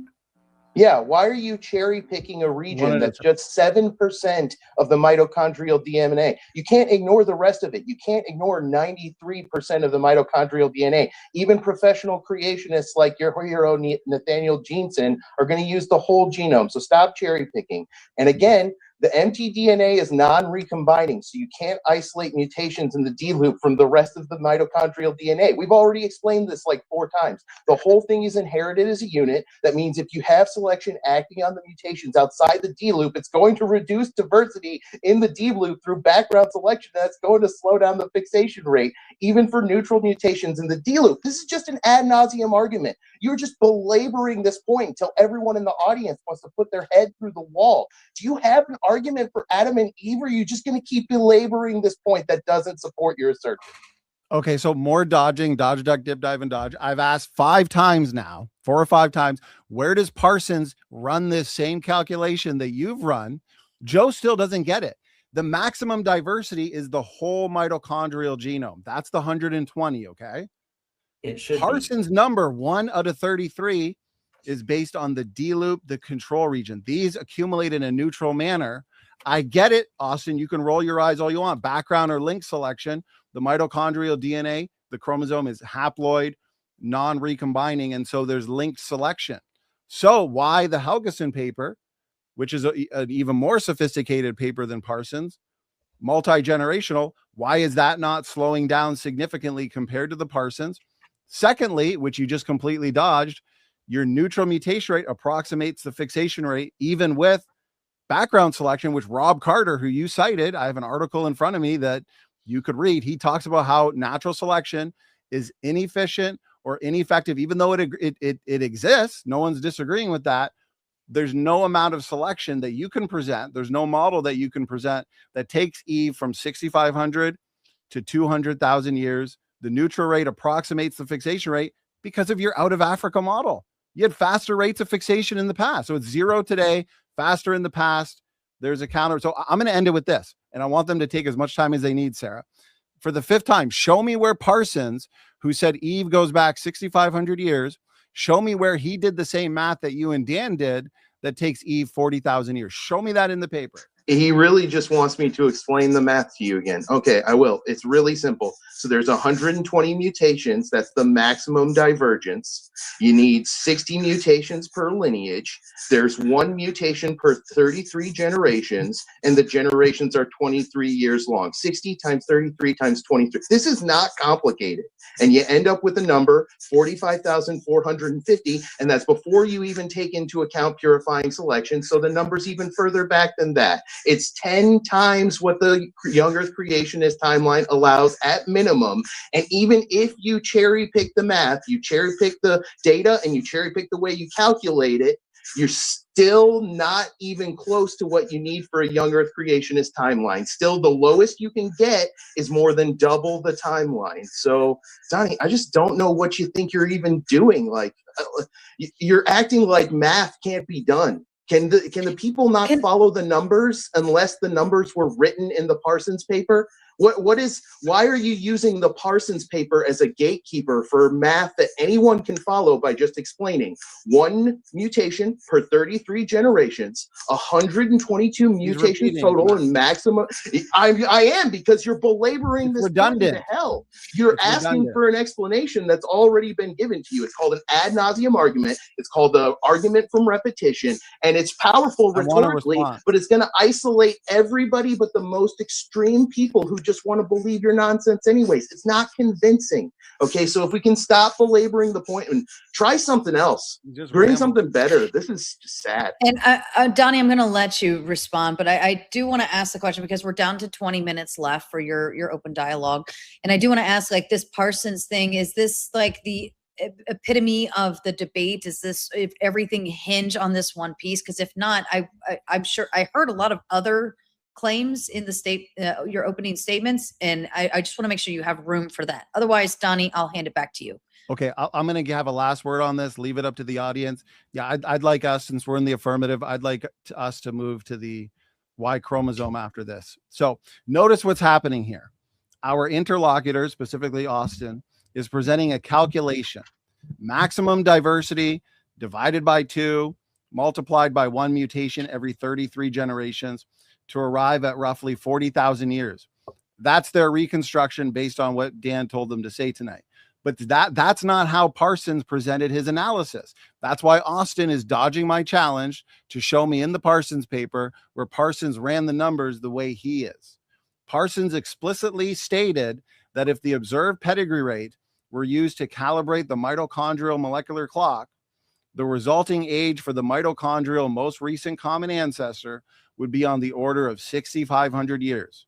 And so if you think Parsons' conclusion is wrong, fine, but you don't just get to make up your own calculations by erroneously applying D-loop mutations. The D-loop is a smaller region than the coding regions. And so he's trying to take the 1 out of 33 and then do the math based on the entirety of the mitochondrial chromosome. Whoever told you to do that, get your money. Yeah, that 133 doesn't help you. That mutation rate is based on the D loop. You're trying to look at maximum diversity, which is 120, which we can easily account for as well, because with a fast mutation rate per generation, the 120 is trivial.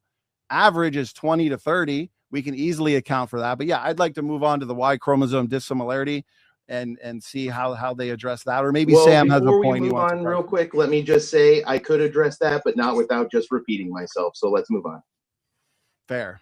Leave it up to the audience. Y chromosome. Mm-hmm. Sam, do you want to reiterate the Y chromosome dissimilarity challenge, brother, so you can get in on it with them? No, I'm happy to have anyone engage with the arguments. I asked 4 simple questions. All right, so Y chromosome dissimilarity. If Sam wants to, because I feel like I've been dominating the mic, why don't we allow Sam to pick a topic, arguing for Adam and Eve, and then we'll get to the Y chromosome dissimilarity after. Yeah, so Austin literally picked up his sports bag and ran off the field when I was asking him a question. Maybe one of you two would like to come back to the field. So I made an argument for Adam and Eve based off of the coherency of the biblical worldview.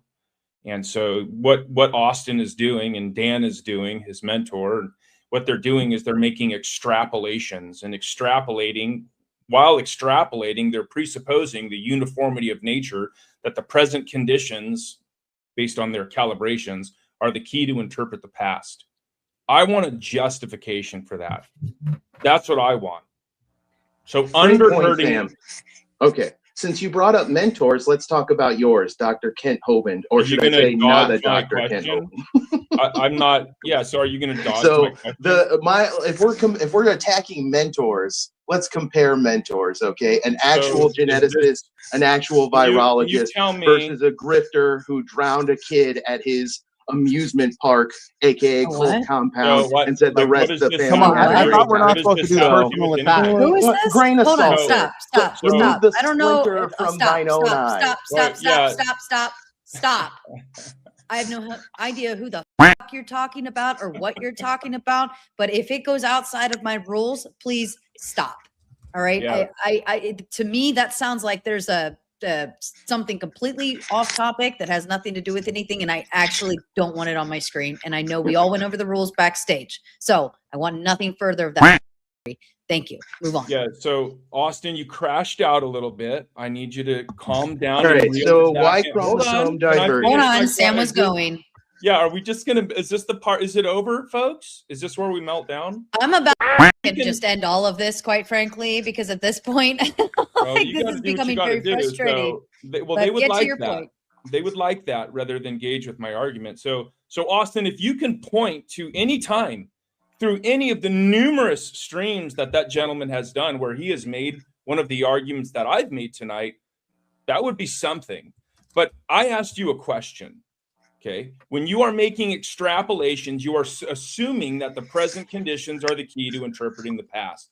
If you don't have any justification for that, then as it turns out, the God who is provides for the uniformity of nature, which you are borrowing in order to do science. So the argument here is that science is possible because the God who created Adam and Eve exists.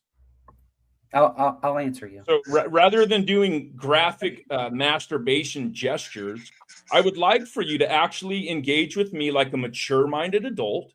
And I want you to address this argument that I mentioned in Atheist.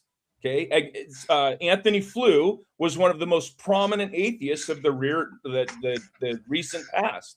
Robert Jastrow is another NASA physicist. He made the same argument. He's an agnostic. So unless you want to say that these people are Christian presuppositionalists, which is kind of weird, when I'm challenging the presuppositions that you are making, because you don't even know what that term uses that you throw out so, I guess, carelessly. Yeah, I just made an argument. So let's engage with it. Let's do that. Okay, I can engage with it in a word: gibberish. Now back to Y chromosome divergence. So no, I think it's my time to engage. No. You just blabbered for like. Come on, guys. We only got 13 minutes. You want to deal with it? Yeah, hold on. Let's take it back.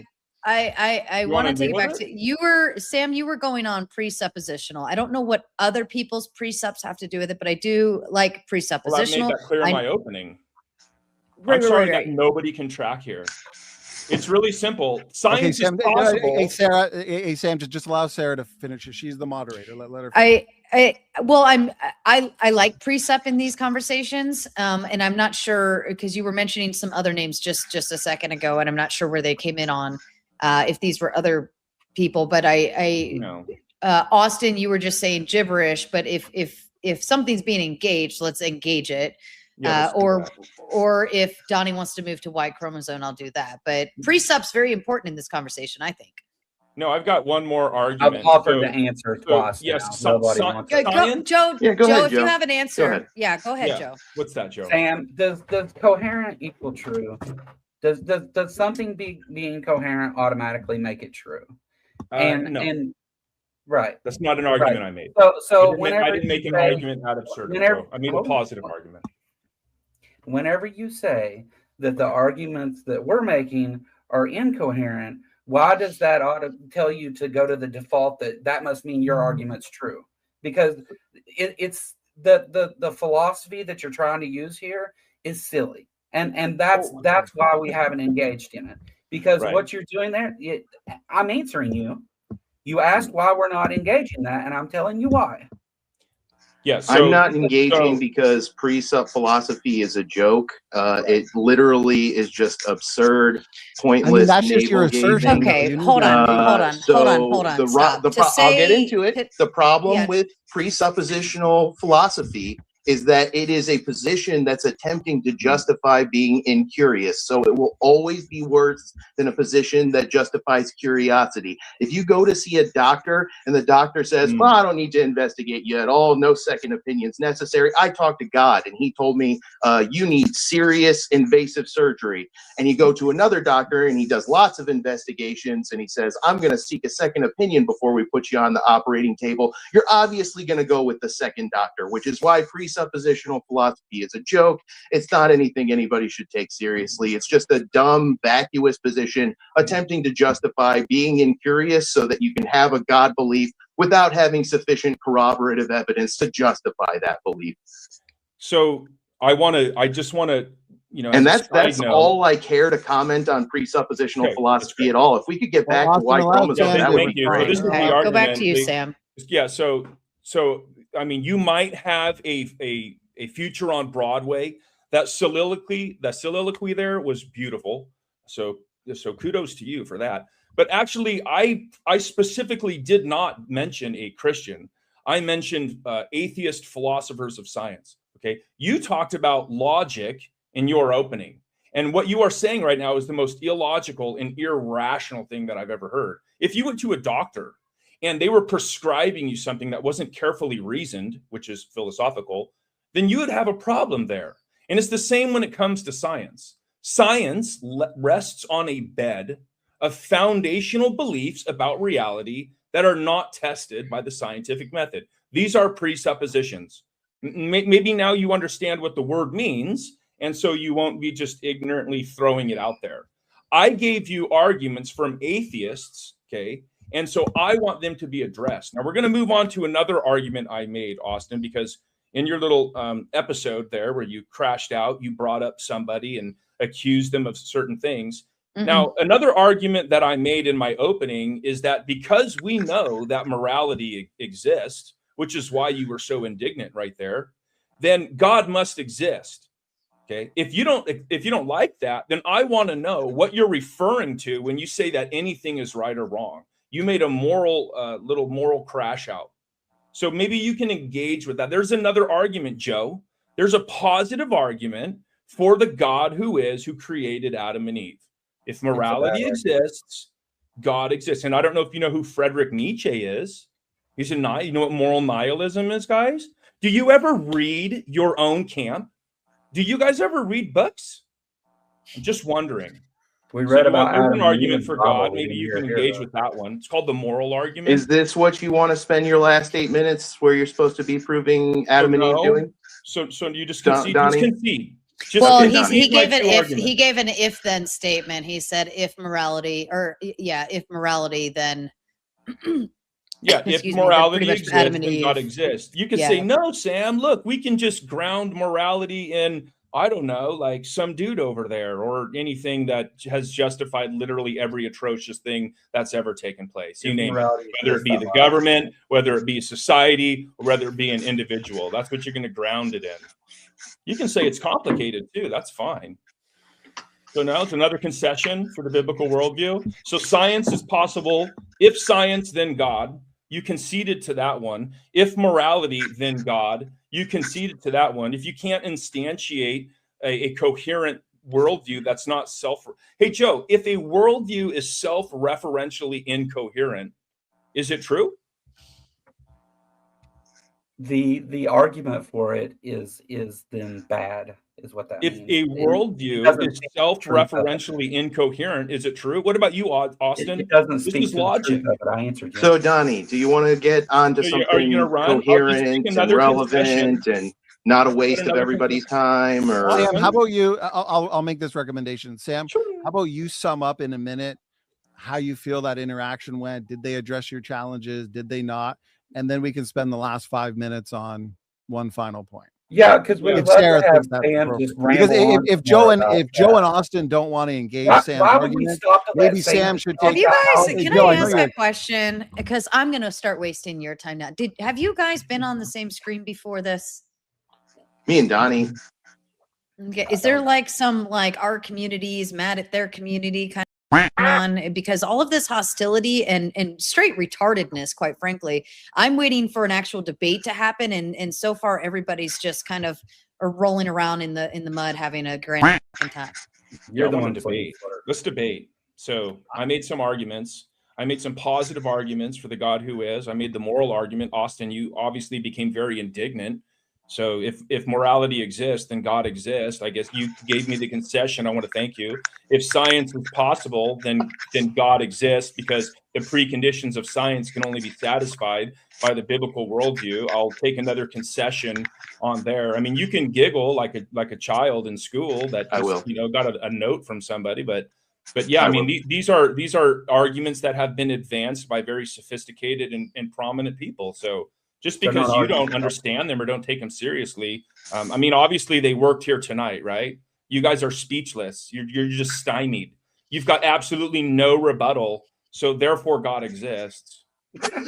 Right. Yeah. Okay, gentlemen, we got 5 minutes left. We got 5 minutes left. Let's leave that up to the audience. And let's let's leave that up to the audience. So I'm gonna run through this real quick. On the Y chromosome dissimilarity, I've noted your response there, Austin. And so my response was showing structural variation within humans is not the same as explaining human to chimpanzee divergence. So I'd like to see you provide, whether in a paper or a direct response, the inferred ancestral Y chromosome, major duplications and deletions, inversions and rearrangements, and a sophisticated mathematical model backing up your assertion. Go ahead. Why are you using an inconsistent standard on things being, divergent? Why is it that in the genus Tycuta or in the Felid genus you have all these Y chromosome divergences, and we're not saying that these things couldn't possibly diverge from a common ancestor, but when it comes to humans, we are. We're just being inconsistent there. Well, actually, it's pretty clear why, right? It's because the Bible says that humans were specially created and they can't have common ancestry with apes, even though if you treated it the same way you treated the felids or you treated the mouse kind with the genus Tycuta that has equivalent levels of Y chromosome divergence, then humans would be in the ape kind. Okay. So your first example, the Tycuta, are those mice? Yeah. Are they on an island? On an island? Why does that matter? Well, no, I'm wondering. I'm trying to get more details on your example with the mice. Are they an isolated mice population? I'm asking you to provide more details. So they're a population of mice that have one less. They have a similar amount of Y chromosome divergence that you would expect that you see in humans. So if we're not going to say that these mice have too much Y chromosome divergence to come, are they from found a on common an ancestor, island though? Are they on an island? Is just my clarifying question. I don't believe so. Okay. There's like some weird scratching noise from your mic. Yeah, okay, the mic's like getting worse as the day goes. Yeah, dang it. I'm sorry. I'm trying to. It's okay. I'm trying to hang on tight to it, but it is. It's like. It might be. I apologize. I'll let Joe finish off. Go ahead. Talk to Joe. No, I'm going to address what you're saying. So my challenge before you brought up felids, mice, and then made those arguments about special creation, I asked for the inferred ancestral Y chromosome. Why is because, again, as I argued, when you compare overall size differences, in your opening statement, you said, "Oh, we just compare sequence similarity." Yeah, because you're assuming humans and chimps go back to a common ancestor. You're assuming all DNA differences are the result of mutations over time. Okay, that's the debate in question. I pointed out in my opening statement that we as creationists, we would argue that the vast majority of DNA differences are created, design differences. We make predictions on DNA function. That's a debate for another time, okay? So the point is, we need to see an reconstructed ancestral Y chromosome sequence of your human, chimp, common ancestor, so we can see where, when, how, and why these changes occurred. The loss of the entirety of the heterochromatic arm in the pan lineage. You're bringing up creatures that can all interbreed. It's not apples to apples. It's apples to oranges, if anything, because we can actually look at those creatures like the mice. We can look at felids. We can build an ancestral Y chromosome sequence. We know they're related because there's interbreeding going on there. I feel like that was a whole dodge. I'm simply asking you to present a model for how all these changes occurred. If evolution is true, less than 30% the same. Joe, maybe we'll throw it to Joe, get him in on it, or you, Austin, whoever you want. But I will say your mic's a little bit out there. Joe, let's hand it to you. Do you have a model laying out how these differences, less than 30% in the Y chromosomes of humans and chimps? I'm using that as corroborating evidence to show that humans are separately created, combined with the mutation rates going back 6,000 years to what? The biblical Adam and Eve. Go ahead, Joe. And Joe, I'll let you finish your response as the final piece. The timer is going to finish its thing, but I'll let you finish your response to that. No, Donnie, I'm not going to defend evolution for you. That's not what I'm here to do. We were here to talk about a subject. We didn't talk about it. Thanks. Yeah, I mean, Okay, that's why I said when you want to view our argument through an evolutionary lens, then you're putting evolutionary processes on the table, and they're just going to get attacked. And so you can't have it both ways, right, Austin? That's a P and not P. That's not logical. That's a contradiction. So, yeah, I don't. I'm not just using evolution. I'm also using the cognitive model, the cognitive social model of religion, in which gods are fictional characters. All right. This sounds like a good time to go ahead and move into closing statements. If you would like to join for open panel Q&A, I'm going to drop the link in the chat and you all can start shuffling backstage while they're closing out. All right, Austin, I'll hand it to you. Oh, I'm sorry. Are we on a certain timer for these? I think 5 minutes total, right? So let me go ahead and set that for you. Okay, Austin, begin. Yeah, young Earth creationists like Donny and Sam will pretend you have to know pretty much everything in order to know that they're kind of full of it when it comes to certain claims they make. Like when they claim to be more reliable sources on dozens of fields of science and massive complex data pools than the entire scientific community collectively. It's impossible for any one person to be an expert in that many different subjects, let alone to be an expert that's greater than the entire collective scientific community. And believing that requires conspiracy theory level thinking. They have to say that scientists are brainwashed or lying when they say they all say the YECs are full of it.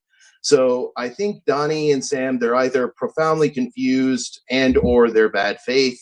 I think their worldview is full of scientific absurdities, and they're totally projecting those absurdities onto evolution and deep time to make themselves feel better about that. When you plumb down deep enough, you'll find their worldview relies on miracles and mysteries because all they really have is dogmatic belief in the way they interpret the literal truth of the Bible. And it's possible to believe the Bible is literally true and interpret it a way completely differently from what they do. So the alternative method they're going up against is supported by all the data, which are numerous, the entire biological, chemical, physical, geological, genetic, embryological sets of data pools. They can't predict anything with their model. It has no functional utility. It can't do anything useful except religious apologetics with a technobabble outer shell. And that's what we've seen tonight. Lots of appeals to secondary sources, fake experts with shoddy, if not outright dishonest methods, logical fallacies, impossible standards for any other explanation for the relevant data, buckets and buckets of conspiracy theories and cherry picking, Trojan sources and quote mining.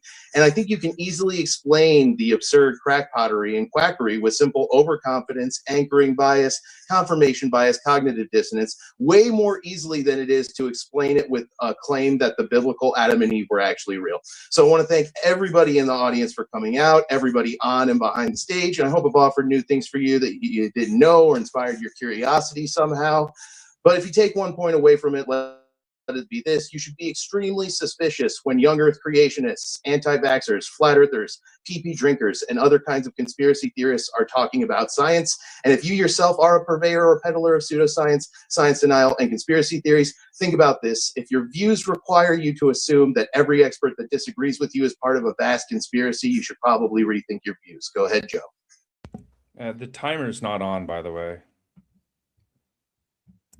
I realize I didn't set it, but we're at about 2.5 minutes, so I'll reset from there.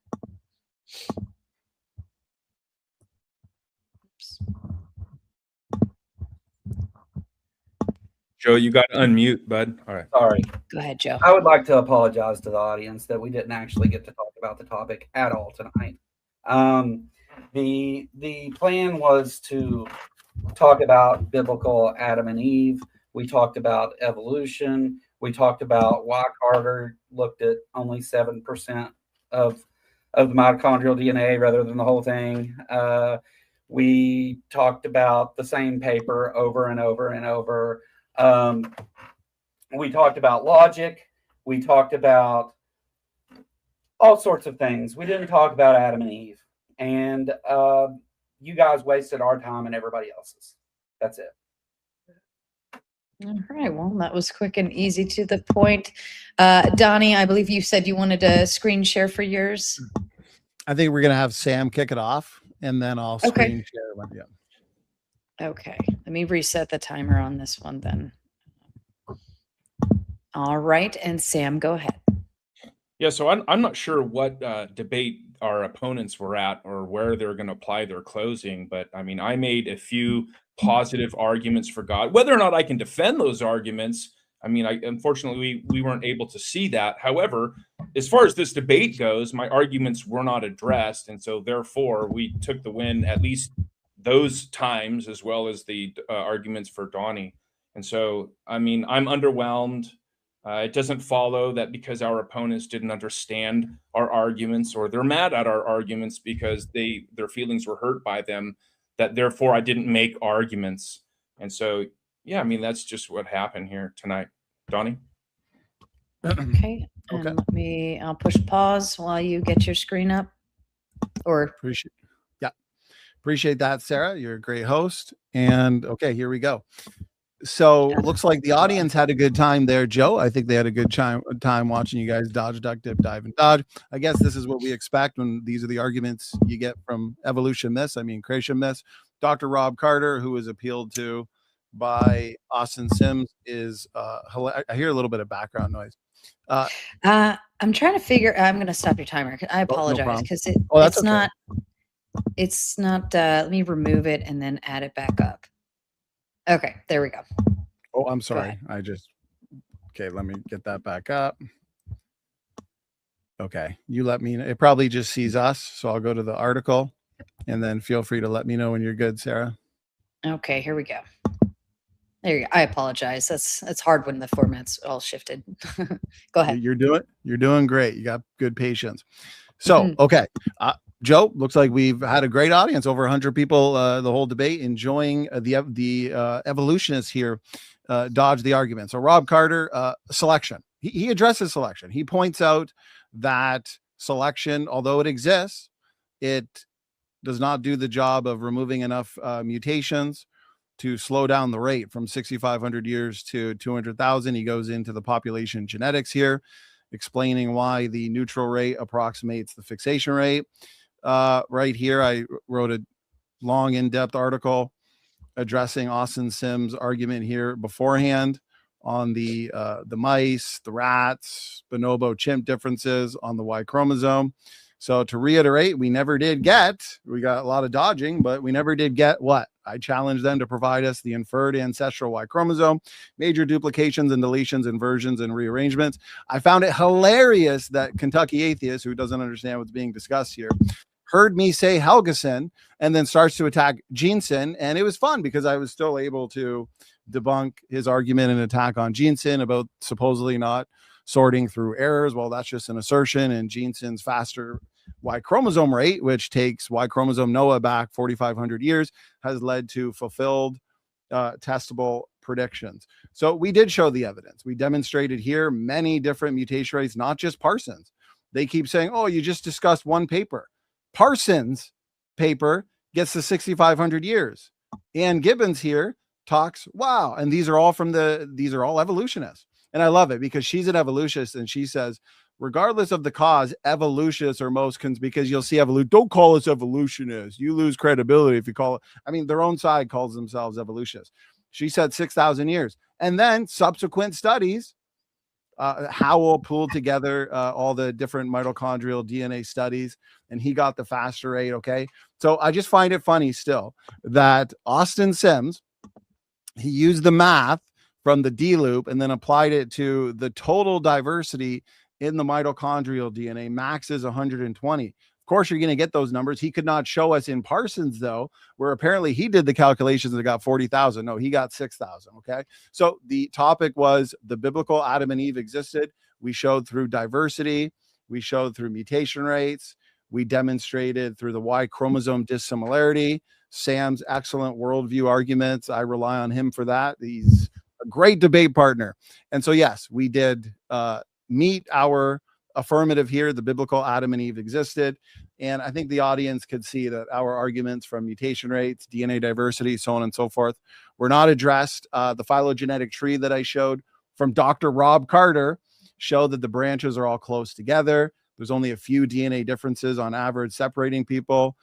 We're concerned with how quickly does it take to accumulate 20 to 30 differences from Eve or 120. In light of the mutation rate data, no time at all. I also showed evidence where there can be hypermutation in some lineages. So, okay, I got 40 seconds left. I didn't see any rebuttal to that, which would explain the 120 differences max.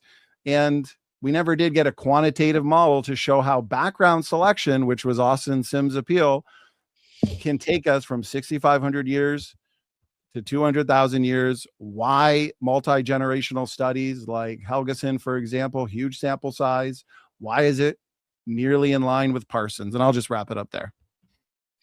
Beautiful. Thank you to all of you. For the record, I love all of you. I love it when people want to come to the screen and have a big conversation and try to get through it, even with differing opinions. It's a lot to go back and forth, and it's a lot when somebody is completely on the opposite end of you. So kudos to all of you for willing to come up here and argue your ideologies. I'm very happy with that. So I love you all, even though y'all piss me. Right, a few super chats that come in. Chuck in Tennessee with the Big 10 said, "Who is that foxy babe on screen?" I don't know. I think he's talking about maybe Joe, Donny, I thought he was Sam. talking about Sam. Look at this goatee. Sure, Clearly. gotta be clearly. Sam, you did get a fresh cut right before the debate. You all look foxy and beautiful. Thank you so much. And Chuck, of course, says, "If I had Sarah as my woman in my life, would be complete." Shout out to that. Let's see. Robin with their membership says, "Burden of proof lies on affirmative." Nice dodge, Sam. Sam, you're welcome to respond. Yeah, I mean, I gave 4 positive arguments. My arguments were not neutral. They were positive arguments in my opening. So I don't know what you're talking about. Go watch it again, slowly. Oh, that's between you and Robin. Get the sound up this time, maybe. I don't know. Fair enough.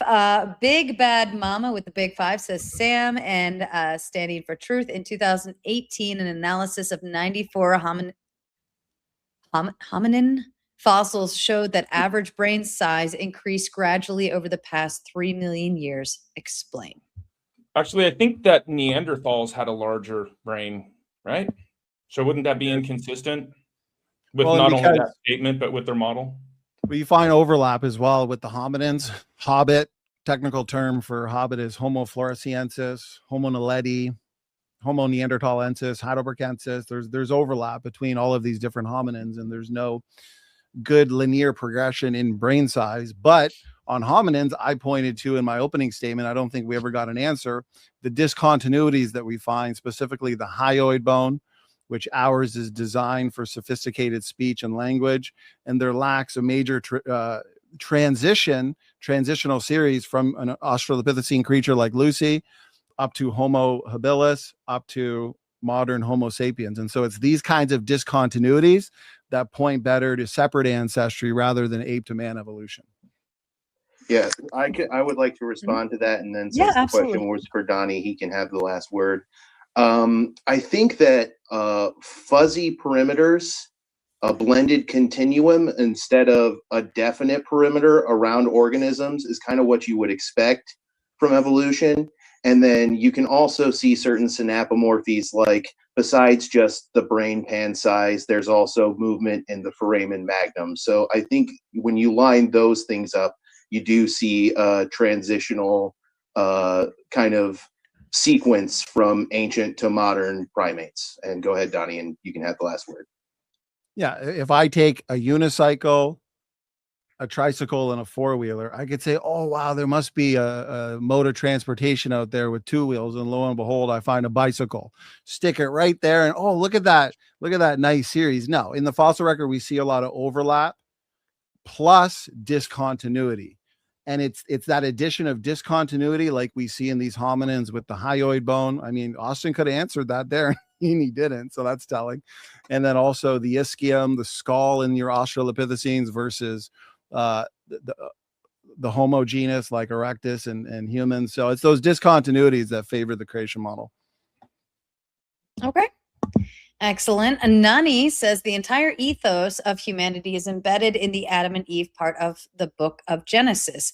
I'll take a while to see it, but it'll take a while to see it, but it's there. Anyone have a thought to that? That's interesting because what I see in Genesis is the a sequence of evolution attested by the cognitive social model of religion that says that all modern religions evolved through a process of animism, totemism, shamanism, polytheistic paganism, and then monotheistic deism and theism. And I think you can see the roots of that in every modern religion. And you can also see a lot of contemporaneous plagiarism. You can see the Bible borrowing from other contemporary myths, like the Book of Enoch, the myth of Gilgamesh. So yeah, no, I don't agree with that, obviously. And I think there's a completely different way you can look at it that you can support pretty well with facts. It's speculative, but I think it's a reasonable speculation from the evidence available. And Joe, if you want to weigh in, you can add whatever you like. I mean, I don't think the ethos of humanity is incest and genocide, so I disagree.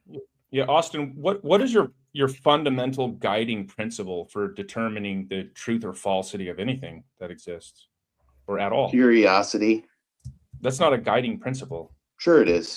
I want to hear every argument. I want to turn over every rock that I'm capable of turning over so I know exactly what's underneath it without guessing at all. And if I can't turn a rock over, I'm going to admit it, and I'll never stop questioning what I postulate is under the rock because I can't flip it over and confirm it. Yeah. So which is exactly why precept fails, because it pretends like you can know what's under this rock that you can't actually flip over, and it does so in a very circular fashion. So again, I'll correct you on this again. A presupposition is just a foundational belief about reality that's not tested by the science. Everybody has them. Okay, thank you, Sam. So Rene Descartes questioned everything. And he's the one who came up with that, thinking is, or I think, therefore I am, or I doubt, therefore I am. And that was an argument for theism, because he realized that when he placed himself in the egocentric predicament, if you are to be consistent with what you believe, there really is no way out.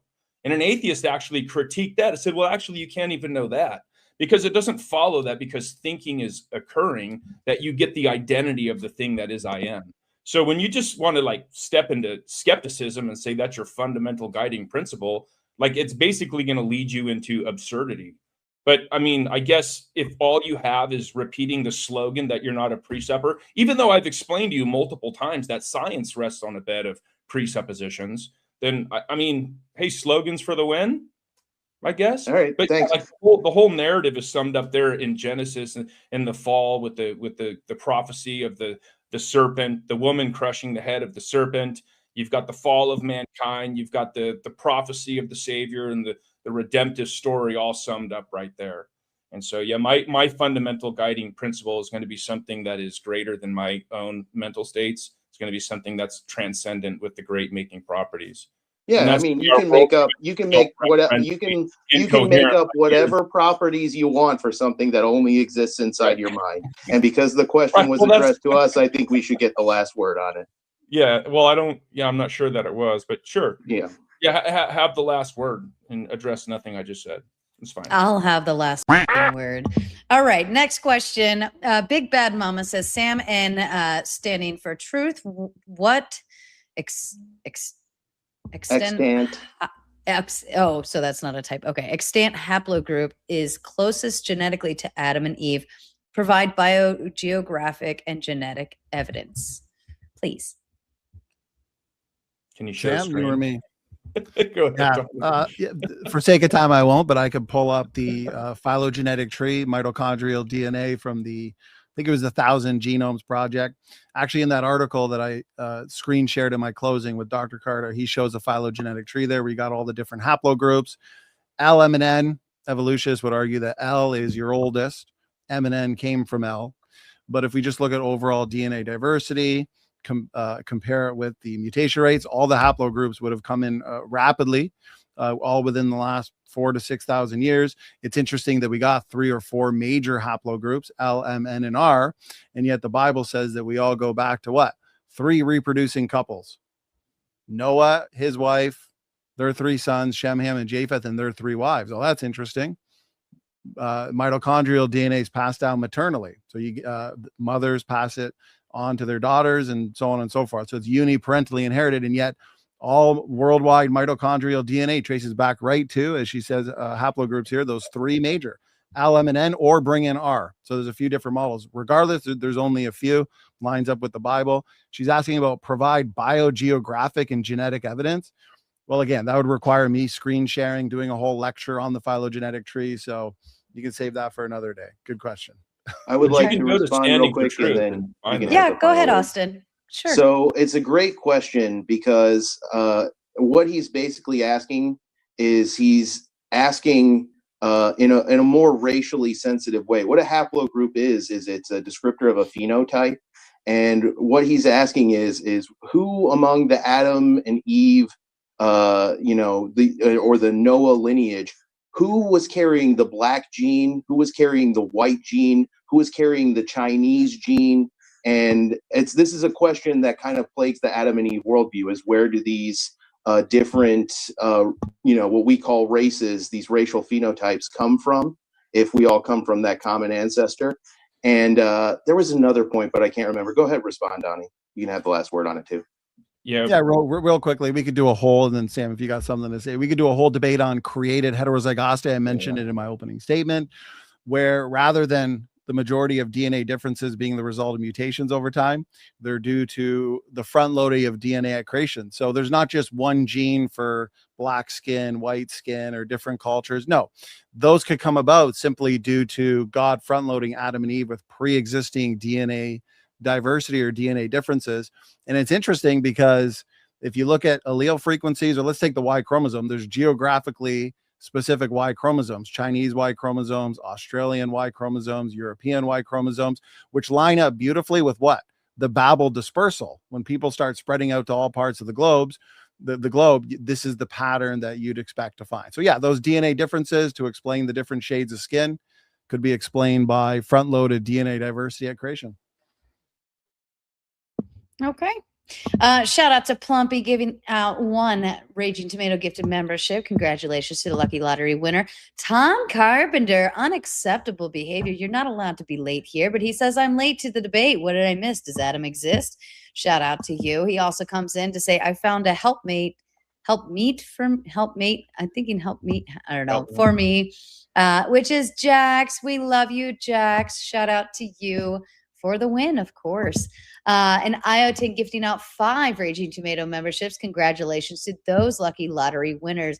Objective Ethics, nice to see you back, sir, says with the big 20, Donnie can't do math. He is a Trinitarian who thinks 3 persons equals 1 God. According to Donnie, 1 + 1 + 1 = 1. There's no way he can deal with 4.5 billion years of natural processes. Donnie, that's a direct shot. I am now forced into early retirement. So sorry, Sam. So that's rough. Maybe for Sam, we'll save the Trinitarian point for you if you'd like. There is no way he can deal with 4.5 billion years of natural processes. Well, that's an assertion that there are 4.5 billion years of natural processes. But as we've shown in the debate, we focus largely on genetics. We've got mutation rates that take us back within 6,000 years. If it was a debate on the age of the Earth, we can bring up other points like C14 that we find in carbon, dinosaur fossils, and diamonds where it shouldn't be. We find an abundance of helium and zircon crystals. Those zircon crystals can't be billions of years old, or else we wouldn't find the amount of helium that we do find. So regardless of the field of science, you can go to geology, astronomy, genetics, biology, and you're going to find evidence that corroborates a young Earth. Sam, you want the Trinitarian point, brother? You got 2 words real quick. Heat problem, and then go ahead.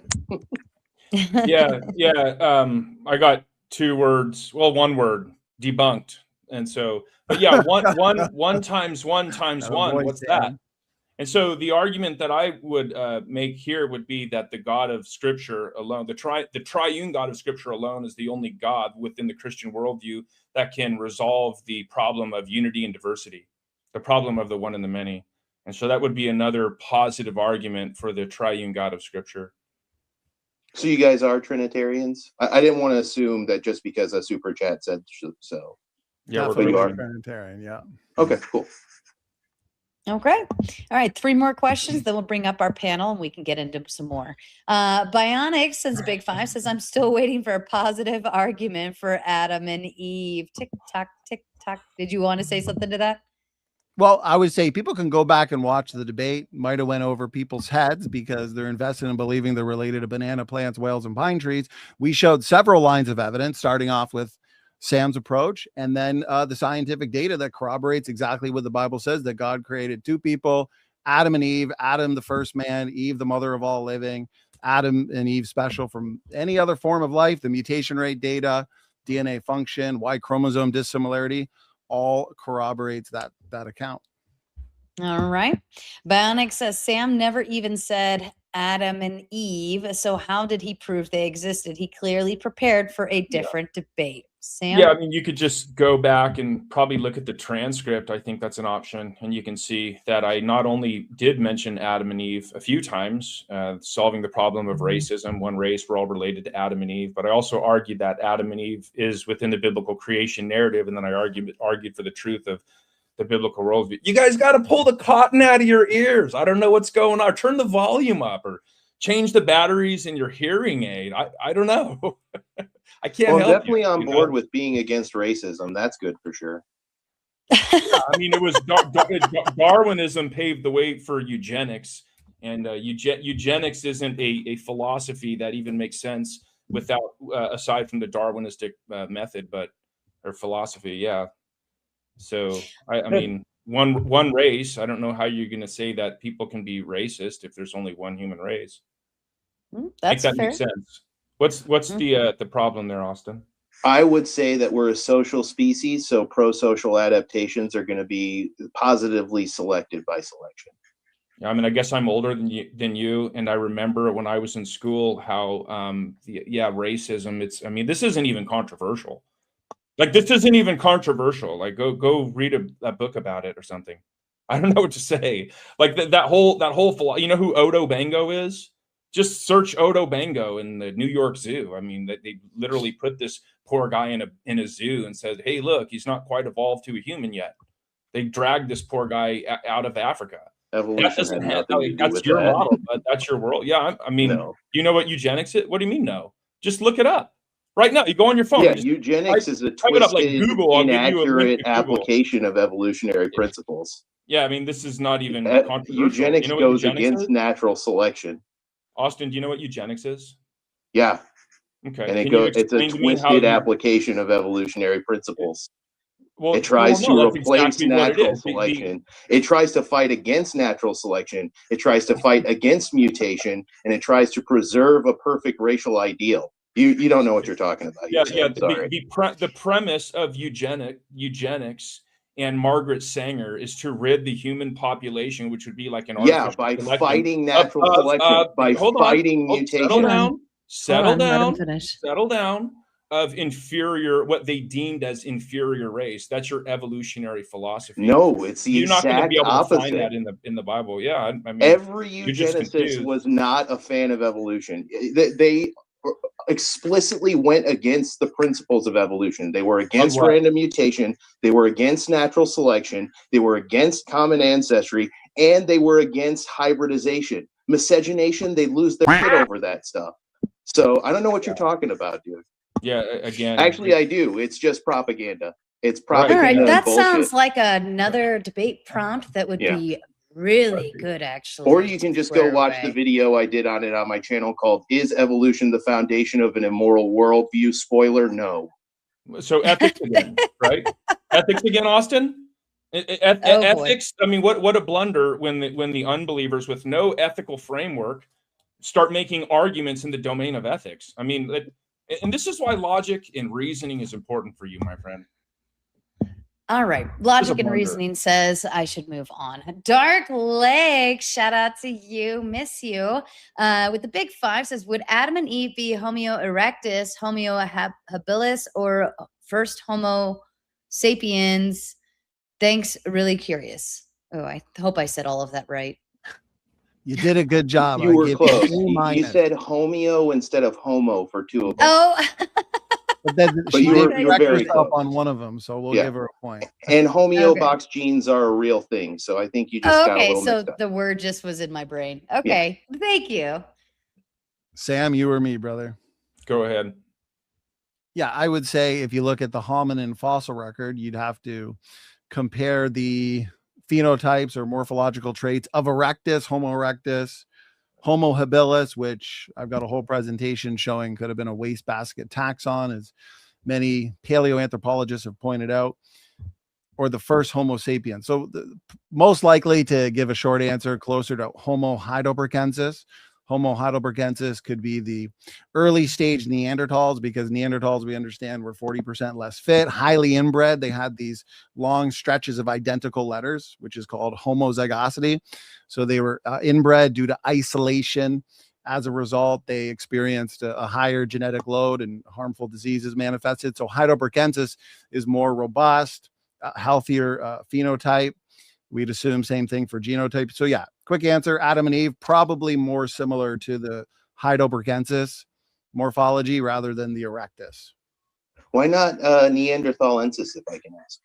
Well, I think Neanderthalensis could be the end stage of Neanderthalensis could be the end stage of heidelbergensis, because of what we know about the genetics of Neanderthals, that they were, there's several papers you're probably familiar with, where they had a high genetic load, 40% less fit. They're found in across Eurasia in ice age conditions.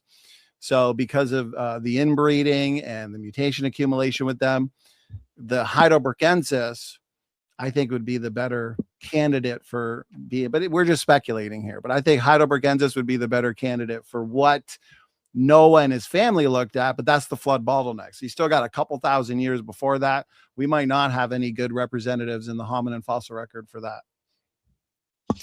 All right, gentlemen, I've got a full panel backstage, so I'm going to bring up the first 5. We'll get through a Q&A portion with that, and if we have some more time, I'll be able to feed the rest of them in for additional Q&A. Are you ready to meet your panel, gentlemen? Let's do it. Let's have some fun. I'm going to refill my water, I think, once you bring go ahead. in and take a quick, I'm going to get some water as well. Yeah, go ahead. Step away. Do what you got to do for a second, and I'm going to get them up here. Here we go.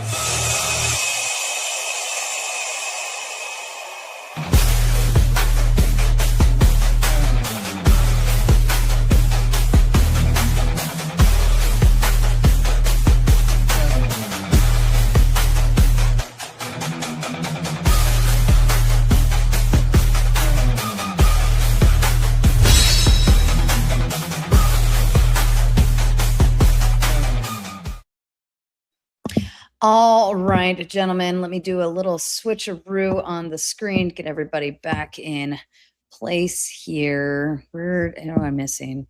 Okay, and get these 2 flip-flopped around. All right, if you are on the bottom row, you will need to mute up your mics for me, please. Top row, you can intervene and be a part of the question as well. But everyone below me will stay muted unless it is their turn. This is meant to be a round robin style. We will go one at a time, asking their question to 1, 2, or all of the panelists up top. We'll get through your question, get an answer, and then we'll move on to the next person. Please be mindful of time. As I said, we have a full backstage. So I want to be able to rotate some people out if you don't mind. Because I know they all have great questions back there. If you are anticipating the gauntlet, just know that Mr. Balderson is going to carry the gauntlet on his channel. I have to go catch a flight after this. So if you are not already subbed up to Mr. Balderson's channel, I'm sure my mods will be dropping that link into the chat for you. You want to be subbed up over there if you want to continue in gauntlet mode. If you know what we're talking about, you want to get subbed up now. All right. I'm actually going to start off with you, Mr. Balderson. If you have a question or comment to one or any of the panelists up top. No, let's just rotate somebody else in that's going to be on that. I'm not going to put out any hard opinions on this. Outside of Hammers exists, so Thor obviously exists. Okay, I'll switch you out when we get to the end and I'll use your seat as the rotator. All right, Ant, I know you are coming from an atheist perspective, so you're most likely going to be going for the affirmative stance position here to attack. Go ahead, Ant. So I think this can be a biological question, but also a historical question. Problem I have with your timeline. Both the Egyptian and Mesopotamian empires pre-exist the 6,000-year timeline you have for your Earth's timeline. Can you explain?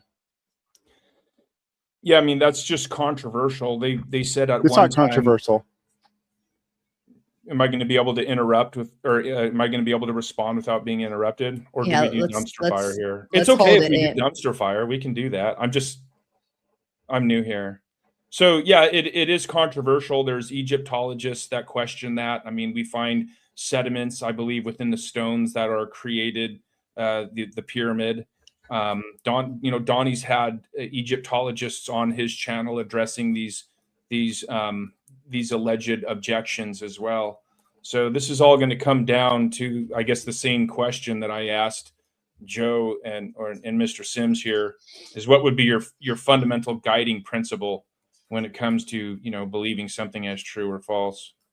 Fundamental guiding principle I would look at the summation of the evidence and infer the most likely explanation. It's arbitrary. So when no, it's not. It isn't arbitrary. When you're talking about arbitrary would mean I made it up. Can I finish my response, bud? Well, if you let me finish. Are you going to be okay? You going to be okay if I address that? Please go on. Great, thank you. So when we talk about evidence, we're talking about interpreted facts. Facts are going to be interpreted within a worldview. So when you talk about things like parsimony or best explanation, those are also going to be worldview statements. Okay, so that's arbitrary. No, it isn't.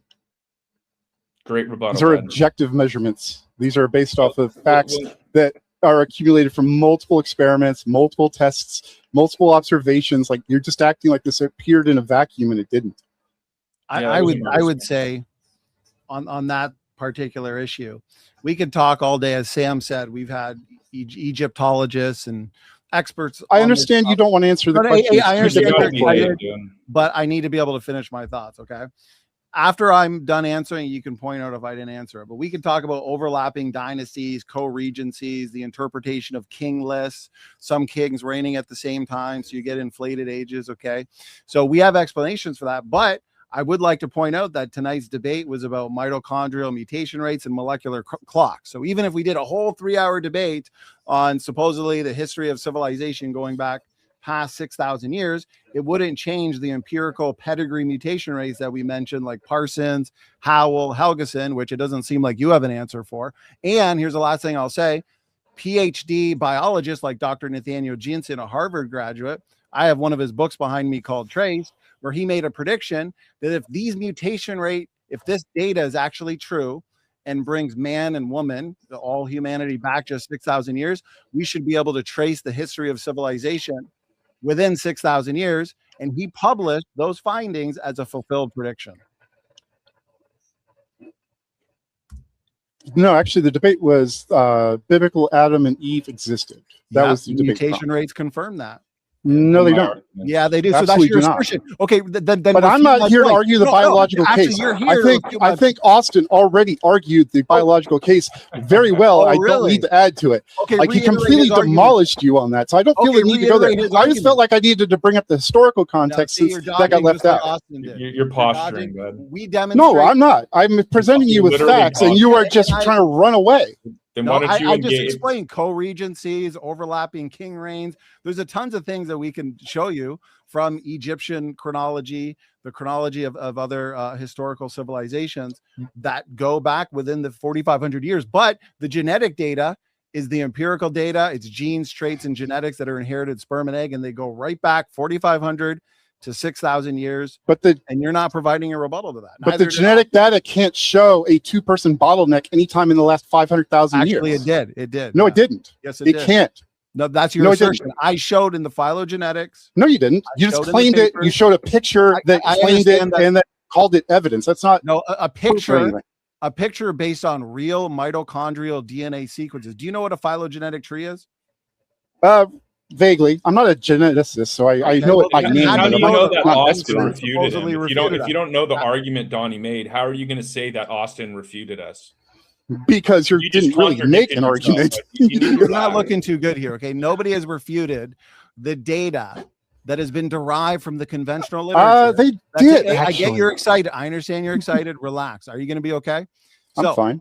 Well, it doesn't sound. Why like are you worried about me so much? Well, because about your argument? It's dying here. And grass. Donnie's just a sweet guy like that. Mutation rate data contradicts that idea. So Sarah's saying stop. I think you're. We can't hear you, Sarah. You're on mute. That might be why we got a little wild there. I'm not using my normal gear, but I guess that button really is sensitive. I apologize. I've been sitting here yelling the whole time, like, stop. Sorry, Sarah. I'm so sorry. Before I we wish move I'd on, seen it a little It's probably best we didn't hear it anyway. Ant got me thinking. Sam, can I ask you a quick question? I think this should be a quick question. You want to ask me a question? Yeah, quick one. You want me to respond to it? Yeah, for sure. Okay, I'll do what you couldn't do in the whole debate. Go ahead. All right, cool. If you know the rules to chess, can you play a game of chess? Yeah, seems so. All right, cool. That's all I wanted to know. All right, Yeah, Ant, did you want to wrap? Well, yeah, but if you don't understand the strategy, can you understand the game of chess? Doesn't matter. You can still play the game. Well, yeah, I mean, I don't think that your analogy actually engaged with anything. I mean, we made arguments that weren't actually addressed, and the whole point was God come up, this guy, whatever was it, Ant? You just say Ant. Ant's fine. Yeah. Ant. So Ant made a statement that we were refuted, but when Donnie asked him a simple question, it turns out that he didn't know the strategy or the game of chess. Suddenly he's not a geneticist. No, the reason I brought it up was because you make this argument that like you have to assume God to do science. That's not what I said. I don't That think wasn't the that's the argument. case. That's not what that wasn't Or the you argument. said that science proves God. I think all you need are the rules, and there's no need for any God in any part of it. That's the comparison I was trying to make. Maybe somebody will clarify one We thing. don't have to belabor that point. Maybe somebody will come up and engage with that argument, and then I will help you understand it.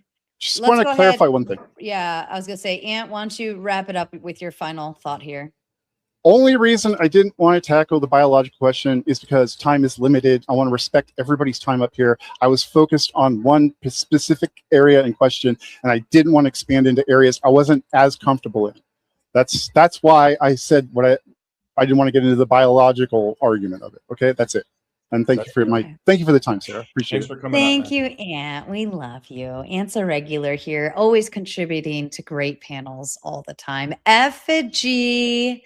I know where you're going, sir. Donnie and Sam, be ready for another one. Go ahead, Effigy. You are muted, Effigy, on our end. Now I think Spin's you're not muted. here. Fucking You're rookie. in. Effigy is not coming through. Effigy. I see the movement lines on his screen. I think he's talking. Check your but we can't OBS. hear you. Well, we Check can your probably OBS. guess what he's saying. I believe that he's saying that the Christians have convinced him, and he is now a biblical adherent. You want to get Effigy talking real fast. He'll figure it out real quick. He's seen in real time how much dodging the evolutionists have done, and so he's forced to admit he's not related to grass or pine trees anymore. You know what? I think that he's without words because we did so good, Donnie. According to evolution, things are supposed to get better on their own. So let's just wait a couple million years, and I'm sure Effigy's Mike will evolve a couple beneficial mutations. Effigy, it's still not working. Let me move on to Clay while Effigy, you unfuck yourself. I love you. All right, go ahead. Go ahead, Clay. I know you're gonna hand it over probably to Austin and Joe.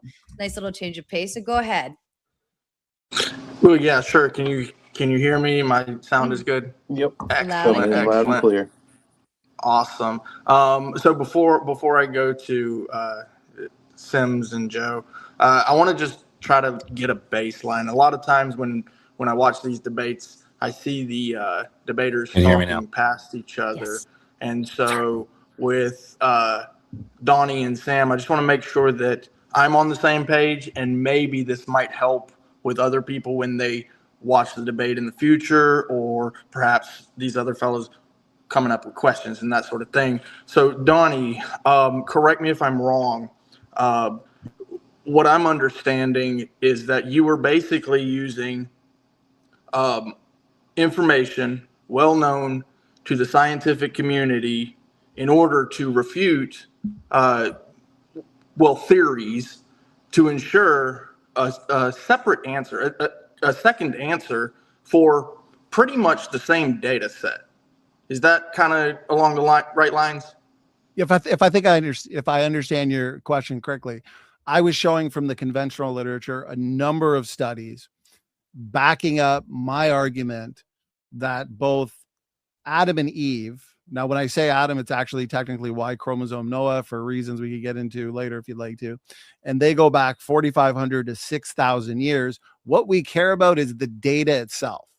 Okay, scientists, they don't really care about opinions and interpretations. The data in these papers based on observed mutation rates and overall DNA diversity go back just, again, roughly 6,000 years to two people. And this is a double whammy because it not only confirms what we're saying, that the biblical Adam and Eve existed, it also contradicts the evolutionary model. So it does two things at once: refutes common descent and confirms separate ancestry.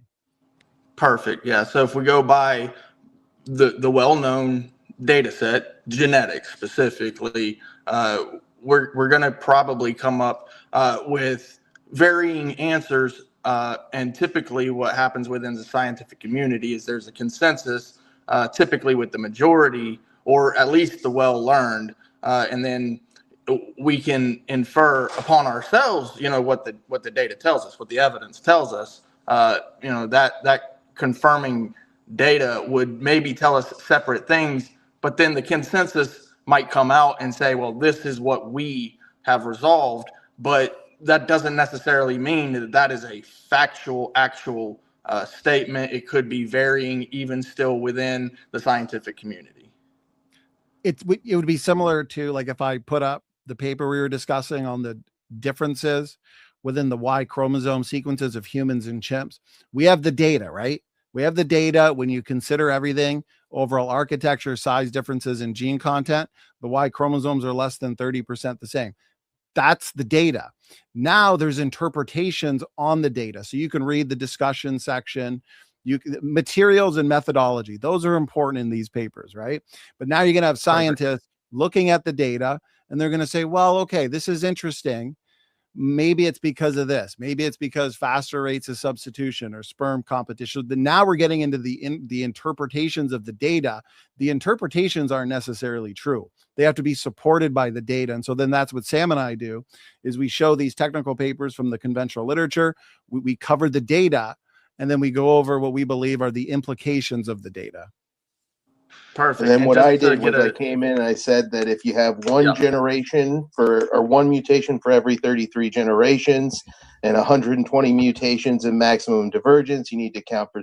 I did all the math that shows that even you're not accepting correction though, Austin. You're not accepting correct. You can't do the math from the D loop region and then apply it to the whole mitochondrial genome. That's not what Parsons did. He looked at D loop mutations. The 120 max is, I don't know why this is so hard to understand. It's like, I'm actually flabbergasted. You can't do the 1 out of 33 is the D loop. That's the D loop mutation rate.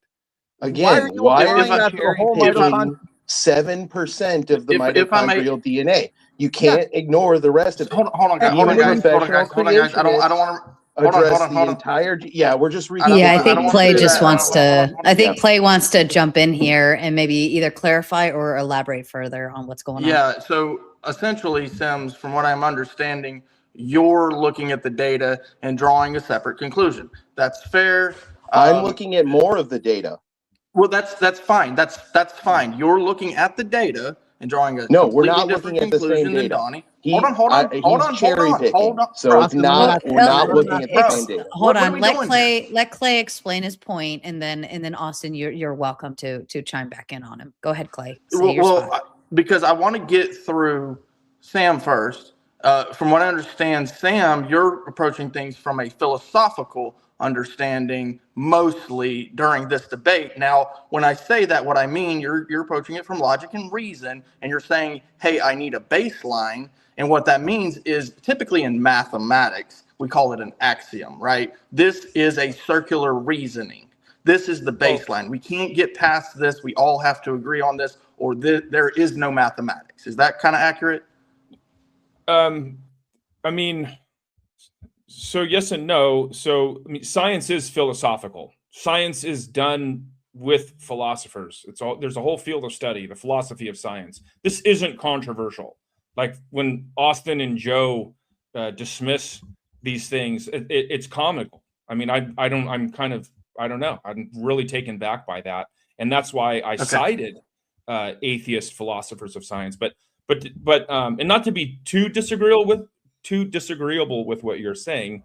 I mean, I would reject axioms. Axioms are basically unjustified presuppositions, which our friends Austin and Joe, they have unjustified presuppositions. They're presuppositionalists as well. They don't know what that word means. That's also quite funny. I've corrected them numerous times, but they like the slogan. But yeah, so what I guess you would say that my arguments would be more foundational or fundamental. Yeah. So I'm about foundations. That's where I'm at. So because the thing is like language, basic language, we have to agree on definitions. This really boils down to definitions. This is what axioms means. This is what presumption means. It's all based on, okay, we're gonna go off a baseline. Like in philosophy, you can't do that without reason. Now, logic comes immediately after, and we begin to do our P1, P2 conclusion after that, once we have reason as to what we are baselining. But we cannot do that if we trail that back. We're actually going to have to go to what is morally right. You actually touched on this, morally right or wrong. Though now we're talking about virtues. This is Aristotle 101. So yeah, like not to interrupt, but the three main categories, your metaphysic, epistemology, and your ethics, although those are distinct, they're still unified within everything that we talk about. You can't talk about one without the other. So our opponents here like to accuse everyone of being dishonest, which is, I mean, that's, justify that. But they're making ethical statements there. So they're not able to disassociate their emotion from the argument, which is probably a lot. I mean, we saw him crash out a few times. So it's fair to ask, like, on what undergirds your indignation?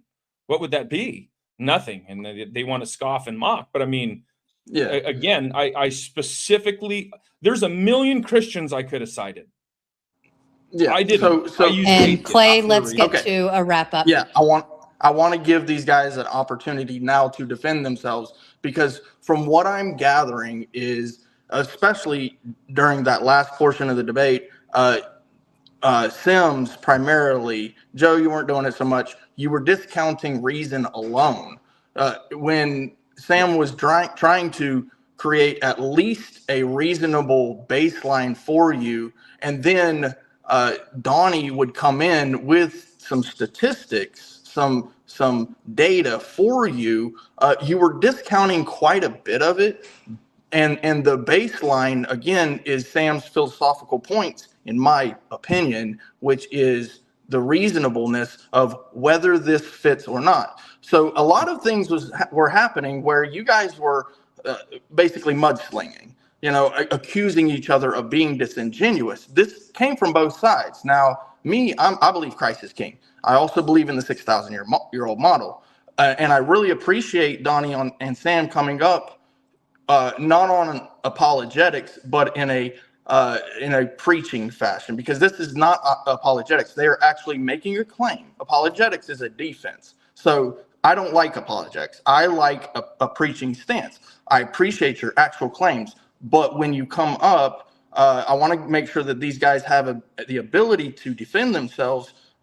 So the mudslinging doesn't help, but I want them to defend why it is that reason was not applicable in this standard of scientific evidence.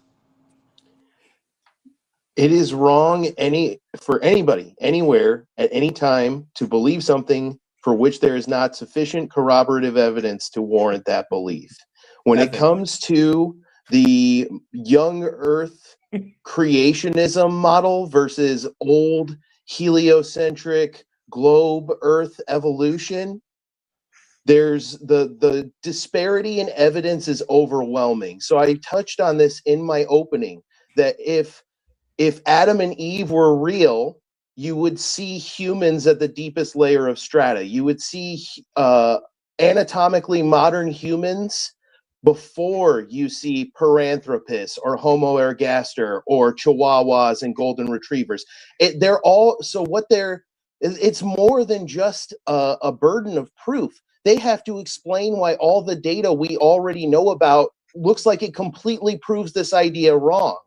So when they're bringing up this other data too, and I'm finding problems with it, I'm finding that they cherry picked or they've done their math wrong. Yeah, they're just not reaching the evidential standard, the corroborative standard to which such an outrageous claim needs to be substantiated in order to warrant accepting it, because you're talking about a really big claim. You're talking about the first humans being created by the magical creator of the universe itself, and it's a large claim, so it needs sufficient corroborative evidence. No, I'd like to respond. Well, let's because the question was to. I do need to move on because we do have more people. I appreciate it, and I appreciate your view. I expect you guys to be able to defend yourself, so that's why I wanted to make make it possible for you to do so. I was talking to Joe and Donnie for quite a bit, so thank you, Sarah. And if you if the guys stick around for Gauntlet, you guys can certainly tackle this way more in depth for sure. Effigy, we can hear you now, I believe, correct? Yes, sorry, OBS has been buck shit lately. That's okay. Go ahead. Cool. Thanks for waiting. Yeah, first off, well, what a strange debate. You see the word biblical in the title, and no one talks about the Bible for like 3 straight hours. First, let me go on the biological side. I don't have a deep knowledge of biology. I'm just surface level on that. But can I clear something up between Donnie and AC? What does mitochondrial Eve mean? Because it seems like you guys are both working off of two completely separate definitions of what mitochondrial Eve means and implies. I wouldn't even use mitochondrial Eve. I would use mitochondrial most recent common ancestor. It just means a female human who is a common ancestor that every human on the planet shares. And I'll say this. The evolutionary community coined tongue-in-cheek this first woman of whom we've all descended from, and also the first man in the Y chromosome. Y chromosome Adam and mitochondrial Eve tongue-in-cheek. Then we look at the data. It's not first, right? Well, it is the first because listen, I'm getting to my conclusion. You're assuming my conclusion before I get to it. So here's my conclusion, okay? So we got mitochondrial Eve, Y chromosome Adam, who the evolutionary community asserts existed 100 to 200,000 years ago in Africa, okay? Then we look at the data, which I presented all throughout the debate. And I love how you say, oh, not once was the Bible discussed. The biblical Adam, don't we know what the Bible says? That God created Adam, and the Bible says he's the first man, Eve's the mother of all living. Jesus says from the beginning of creation, he made them male and female. So the question is, did the biblical Adam and Eve exist? The answer is yes, based on overall low diversity in the mitochondrial DNA, which is maternally inherited. The Y chromosome is paternally inherited, passed down on the father's side. The DNA diversity is low. The mutation rates are fast. So what does that mean? Yeah, the biblical or the mitochondrial Eve and Y chromosome Adam is actually Y chromosome Noah, because it doesn't take much time at all to accumulate those differences in light of the fast mutation rate. But mitochondrial Eve does not imply in any way that it's the only lineage, right? Real quick, Effigy. Hold on. I didn't hear what Effigy said in response to that. I don't know if you listened to my opening, but which one of my arguments did I not support with Scripture? Which one of my arguments did I not ground firmly in Scripture? I did all of them. And so I don't know what you got in your pipe there, but I'm curious. Oh, well, I didn't hear any arguments about Adam and Eve, though.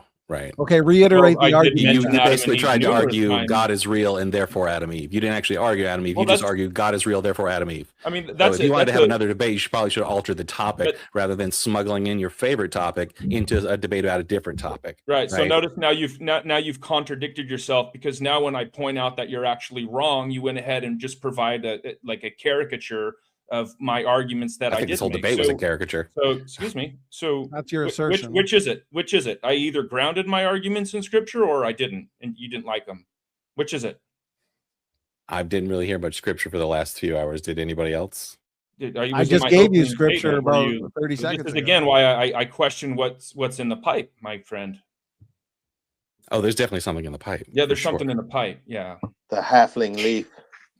Effigy, do you want to get to a point? If not, I'll move on. Well, no, I basically just had an admission. Yeah, they completely are using the mitochondrial Eve in a different way. Like the mitochondrial Eve, even as quoted as tongue in cheek, is just it was never implied to be the actual only person, right? No one's ever used it that way. This is just the same. This is the same thing precepts do all the time. Is that they use enough science to like bastardize it into something they already believe.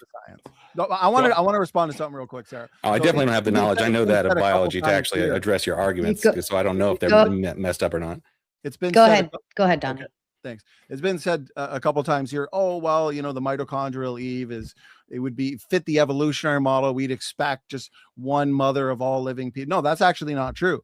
Because if deep time evolution were true, again, and they completely dodged this in the discussion, assuming evolution is true, you go back to the out of Africa model a couple 100,000 years. Nobody disagrees with the fact, maybe there's a few outliers, that you'd have humans existing in smaller populations, 2 to 10,000. Some have said maybe 30,000. They would exist in isolated tribes, and they would typically be marrying within those tribes. Okay. There'd be very little marriage and interbreeding from this tribe over here in Africa to another tribe, miles and miles away. Okay. So there's not what's called random mating. So actually, if evolution were true, we shouldn't expect to find one mitochondrial lineage. We should expect to find many, because you'd have many different interbreeding tribes. People didn't spread out to all parts of the globe, according to the out of Africa model, until roughly 70 to 100,000 years ago. So no, there's no implication that there were done. It's just that the others don't exist anymore, right? They died I out. just told you'd expect multiple mitochondrial DNA lineages if your position were true. The fact we find one, that actually points better to the Bible than the evolutionary model, because you'd have all those isolated, and you have Neanderthals, which we have their DNA. You have Heidelbergensis and Denisovans that are outside of Africa. So we should expect to find a lot of mitochondrial diversity, but the fact that we find a little bit in one line, that contradicts the evolutionary model. How do you address that, Effigy? And a quick one, Effigy, and then it's time for me to move on. All right, yeah, really quick. Donnie, do you admit that your view is a fringe view in the consensus of science? In the consensus of, the consensus of science. In the overall consensus of the subject we are talking about right now, evolutionary biology, is your view a complete and utter fringe view? Most working biologists do believe they're related to grass and ladybugs. Yeah, that's the consensus. And I'm not impressed with that. It's a fringe view. Don't act like you're sitting here on top of the mountain. Grass? It's a complete fringe view. I'm related to bananas because I can hold them with my hand. Throughout history, the consensus has been oftentimes wrong. So if you're going to make and notice how Effigy just dodged. I asked him, how can you explain, according to the evolutionary model, one single mitochondrial lineage in light of the fact that you wouldn't have random mating in the out of Africa model, and you also have Neanderthals, Denisovans, and Heidelbergensis outside of Africa? You should expect to find multiple mitochondrial DNA lineages, and all the guy can do is dodge, duck, dip, dive, and dodge. This is why it's not a good idea to be a science-denying evolutionist, everybody. All right, and I'm going to let Austin, it sounded like Austin wanted to throw something in there, and then I'm going to move forward. So, Donnie, you keep saying that evolutionists rely on evolutionary assumptions like human, chimp, common ancestry to get these mutation rates, right? Why do you keep saying that? We document accumulation from known dates in the past, either directly known common ancestors like Anne of York, or the original settlers of Tristan da Cunha and the Norfolk Islands, people like that. We use documented historical events and recorded history. And these are all events that we agree on, like the settlement of the Canary Islands about 2,000 years ago. And these are all dates that are not only directly documented, they're within the YEC timeline. We all agree on these dates, and using these dates, we calculate mutation rates that yield the time to most recent common ancestor about 60 to 200,000 years ago. Yeah. So you started off with an assumption that I've said, that you always have to assume humans and chimps are related. I've never said that. You're just repeating Dan's argument. I understand your. I'm going to address. You say that people. I'm clarifying, Donnie. You say that we have to use evolutionary assumptions, and that's not true. I just pointed out what we actually are using. We're using one known of the data. assumptions. One of the assumptions when calibrating the molecular clock and doing coalescence calculations is relationship between humans and chimps. But I understand, and I've spoken on this. So what's the problem with calibration? Austin, I get you're excited, dude. All right, let's move on. Let's move on from this one. It is an important. I'm going to leave it there. I hear the point, and we're going to hold it. If we can't be precise and to the point the first time, and then we try again the second time, and we still don't hit it, it's definitely not going to hit on the third. Mr. Omar, are you with us, sir? Omar, you take. No, my Wi-Fi, ironically, I don't know if it's the evolutionary gods or the god of the Garden of Eden that's striking my Wi-Fi. Can you hear me? Yes, we can hear you. Probably the evolutionist. Okay. Loud and clear, bud. Well, I expected each of you to blame the other one. The interesting part is that in my book, The Courtesan, I say that all faith is blind because it requires you to believe in something you've never experienced. And I've witnessed here tonight that both parties are, would say they have the proof. One would point at the Bible, and the other one would point at scientific data, but each of them, I would say, are religiously believing the other. I don't think either of these parties were interested in the other's perspective. Perhaps they've done the study, I don't know, but it was very hard to listen to this this debate. But if I could ask, how long do I have? I'd like to. I got a question about that. Are you giving a speech or asking? Don't worry. Perfect, Sam, because I wanted to actually ask you a question. Okay. My Canadian friend. What's your PhD in? I'm Canadian. Sam's American. Omar? Sam's Canadian. Sam is Canadian 100%. Are you Canadian, Sam? I'm not Canadian. I am, though. Really? You are, yeah. Okay. Why? Did I say about the wrong way? Wow, it's not. Okay. Donnie's the one that's from We don't Canada. need to get into a meta. Sam, let me ask you a question. Omar, I said I had a question. Let me ask you a question, Sam. I have a question for you, ironically. So looks like we're magnetically drawn to each other. Omar. Yeah. So when you one at a time, gentlemen. Ad hom, but yet in your debate, the first question you asked, you moved the goalpost and went directly.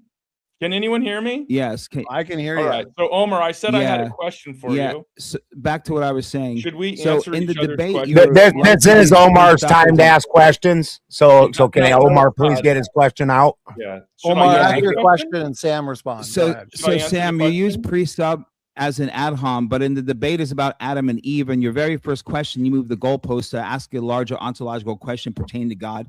You sound like Darth Dawkins. Everything that you're talking about is this what? Who's that? He knows exactly who it is. So did I reference Darth Dawkins or did I reference atheist? Were you paying attention? What's your PhD in, Omar? So continuously interrupting me is not going to. Here's the problem: continuously interrupting me is not going to work. That works on weak atheists.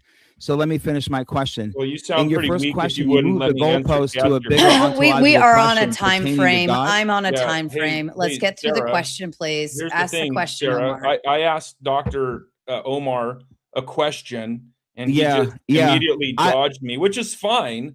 But if Omar, no, I Dr. didn't actually. Omar, Sir, I didn't let you finish your question because I was in the middle of asking you my question. I didn't acknowledge your question. You never finished your question actually because I was asking my question. So my question to you is: how do you measure the value of the story compared to the others? Can we just get through the question? Now, I would like you to ask it, Omar, please. Dude's like terrified right now. Omar, ask your question, please. Hello. Ask your question.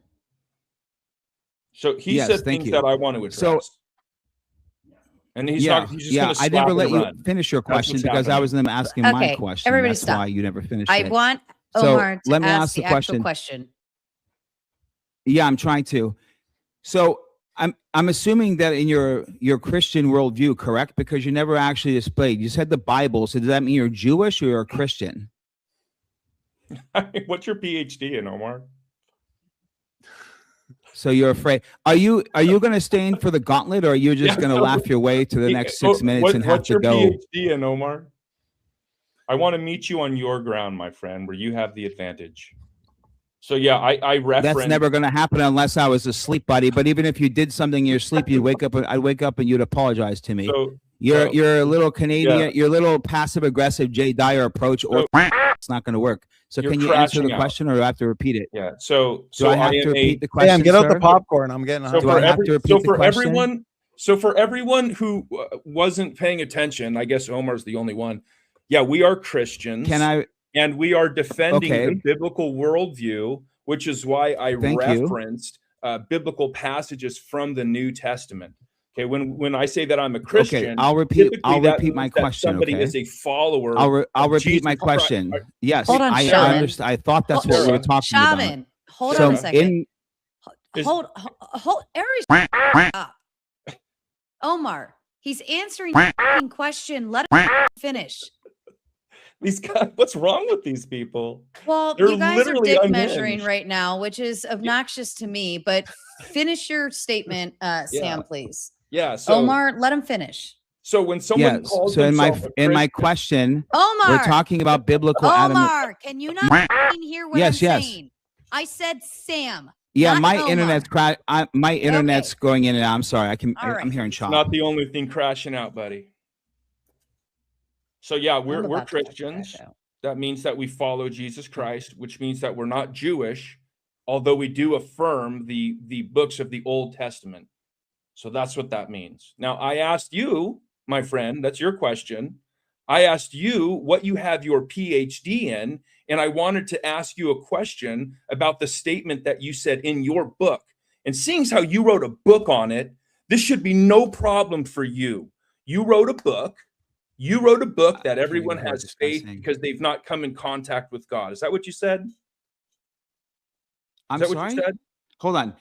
My internet's crashing out. Can I just ask you the question I'm trying to ask you? Because I'm assuming that you're talking about a biblical worldview, and my biblical worldview is pertaining to the Bible, sir, and it's actually not a negative one. So I don't know why you're assuming anything negative. Yeah, go ahead, bud. This is not. I'm not an atheist, sir. I'm giving this exactly I'm not an atheist. 2 more minutes. Can I ask you a question? So yeah, I'm not an atheist. Another question? Okay? Go ahead. Okay. I'm not an atheist. So my question to you is, when we're referring to the biblical Adam and Eve and the God of the Garden of Eden, in your worldview, are we speaking about Yahweh, or are you presupposing an ad hoc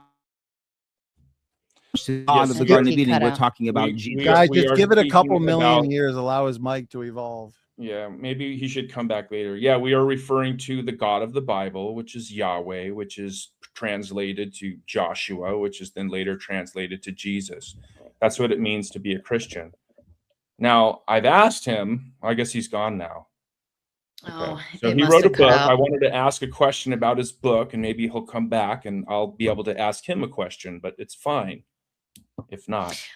All right. In case anybody's curious, I got my PhD in epic battle, and I earned a new certificate tonight in slaying YCs and precepts simultaneously. Let's go.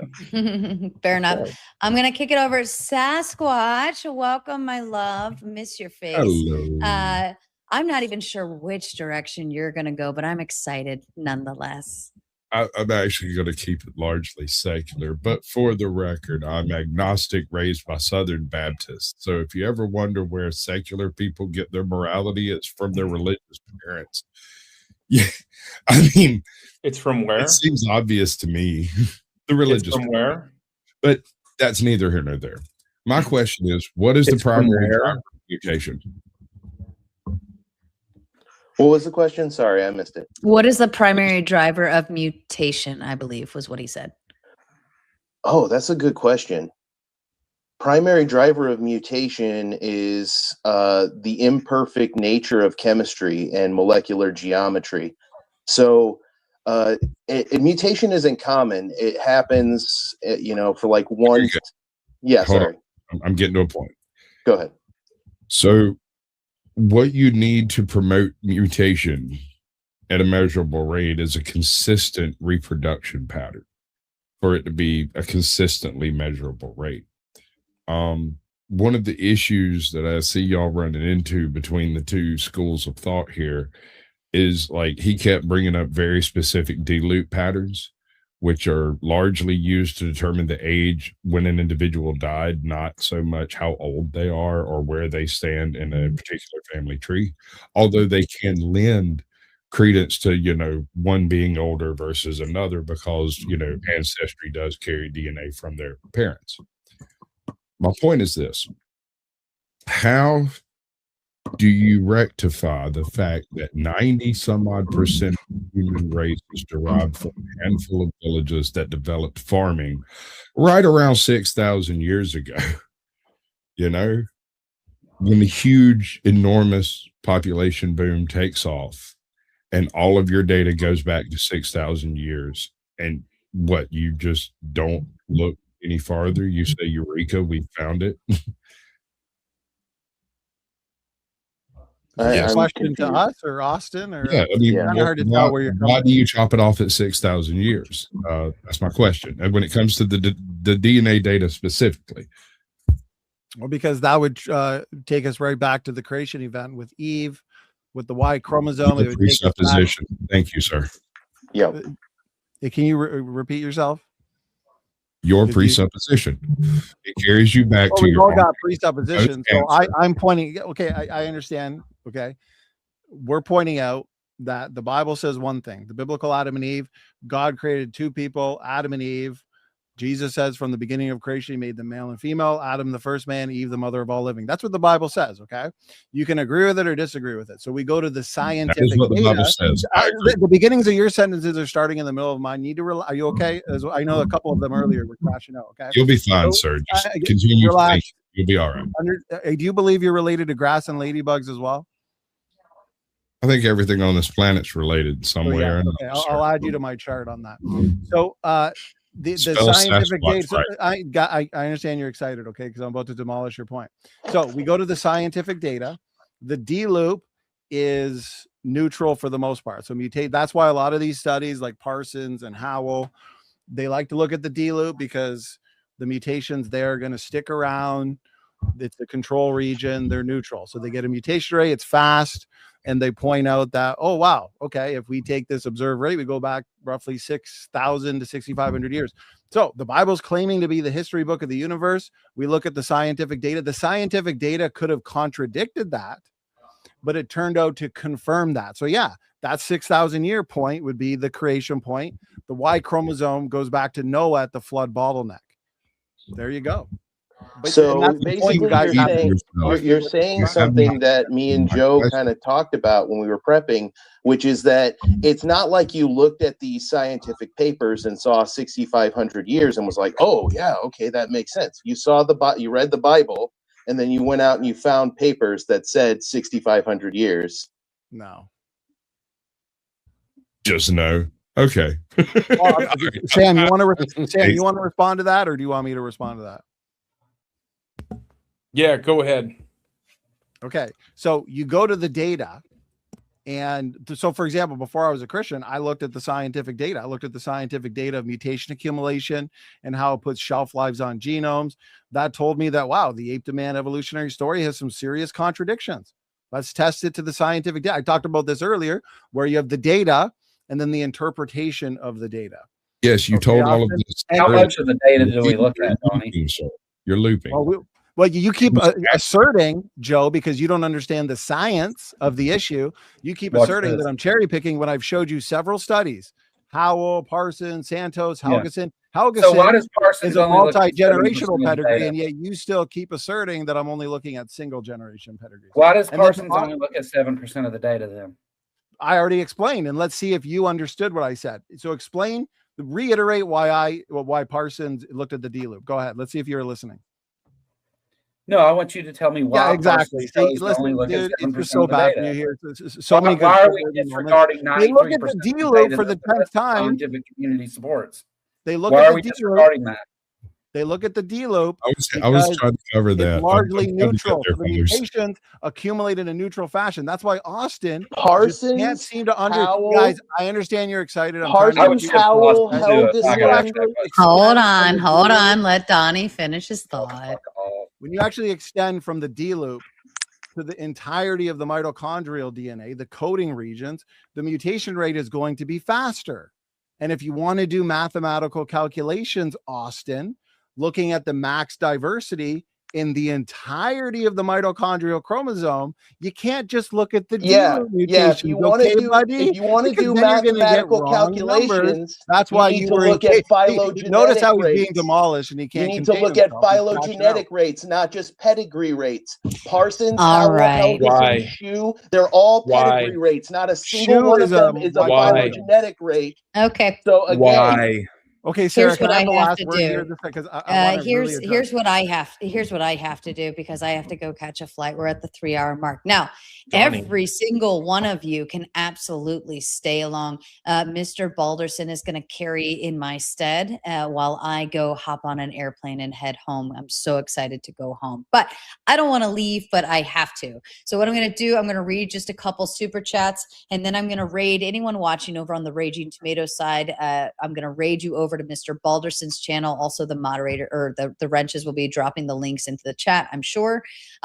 If anybody wants to stay and continue this conversation up top, you're welcome to. If you need to go, you're more than welcome to as well. Sydney comes in with a big 2, says for both, why only pedigree, not phylogenetic rates? Yep, that's exactly what we're talking. I'll take the answer Donny, first you need to use the phylogenetic rates, Donny. You got to use them. Artificially accelerate the mutation rate, which they can then conflate with the substitution rate, so they can do bad math and lie with math to get 6,000 years. And if you take a phylogenetic rate, it's much, much longer than any young Earth creationist timeline will allow. And now let them run their usual nonsense. It's a question for both. I get to respond. It was a question for both. One response, and then I want to move on. Circular reasoning. So I'm glad this was brought up. So these founder populations, so what they do is they cherry pick. They go with the outliers, ignore these sophisticated studies like Parsons, Howell, Helgeson that give us the young date. They look to founder populations like Tristan da Cunha, Canary. As a matter of fact, I actually addressed this in the discussion. They're good studies, but it's a different question. Okay. Founder studies are estimating demographic history using assumptions regarding what? Founder size, migration, drift, lineage, extinction, effective population size. Austin, I get you're excited. It's my turn. Yeah, let him talk. Studies directly observe mutation accumulation. These are different studies. Richard III. Richard III is a great study. Interesting historical pedigree. Only 2 living maternal descendants, tiny sample size, and yet we still got an observed difference. Still remarkably rapid. So all of your repeated talking points from Dr. Dan Stern Cardinale are not helping. I'm sorry, your rescue device here just doesn't work. The last thing I'll Donny. say is the neutral rate approximates the fixation rate. That's basic population genetics. You failed. You're just using a bad rescue device ad nauseum. It's not no rebuttal. I just destroyed. All right, next your question comes in from Objective Ethics with the big 20. His says, no atheist has a moral framework. Sam, then why is it that the majority of philosophers are both atheists and moral realists? Sam, I think this one's right at you, sir. Yeah, no problem. It's not that they don't have, well, so let's back up. They would have a moral framework, but it's just going to be grounded in subjectivity. They don't have an objective moral framework. So the problem there is that they're going to have to ground their morality, and they don't really have many options. It's either going to be in the individual, that's moral anarchy. It's going to be in societies, which have justified every kinds of atrocious thing, or governments, which is just mob rule, which again, governments have justified all kinds of atrocious things. So like when they talk about morality, we can ask questions. Well, what's that grounded in? And if they don't want to say that it's grounded in anything, well, then how is that not arbitrary? And this is why in my opening I referenced Friedrich Nietzsche, a nihilist. Like, he understood this. This is where this leads.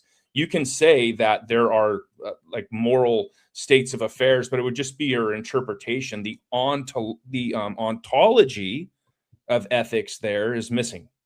Okay, there's no ontology. So when you say, something's wrong, like a man imposing his will on a woman, like all you're saying, you can't say that act is bad. You can just say that you don't like it. But that's not what we mean by morality. Right. Okay. Well, let's go one step further. If they want to say that, like, do women have bodily autonomy? And if they want to say that they do, are they just referring to the law? And so if there's no law there, do they still have it? Now, as a Christian, we would say that everyone has inalienable rights that are bestowed upon them by their creator. So those rights can be infringed by governments or societies or individuals, but ontologically, they would still be wrong. So they have a huge problem here. And just saying that a bunch of people believe something, that doesn't, so what? Okay. All right. Nunny says, I want to hear Shaman Omar's take on things. Stay on. Go over to Mr. Balderson's side. I'm 100% positive Shaman's going to stay on for this. And of course, last one, Mr. Tom Carpenter says, in case you don't know, Squatch is the voice of God you hear in your head when he speaks to you. Facts, Mr. Sasquatch, in your sexy voice. All right. Here's what I'm going to do. I'm going to close out on the Raging Tomato side. If you're watching over there, catch the raid over to Mr. Balderson's side, or you figure your way out, or just get out of here. I don't care.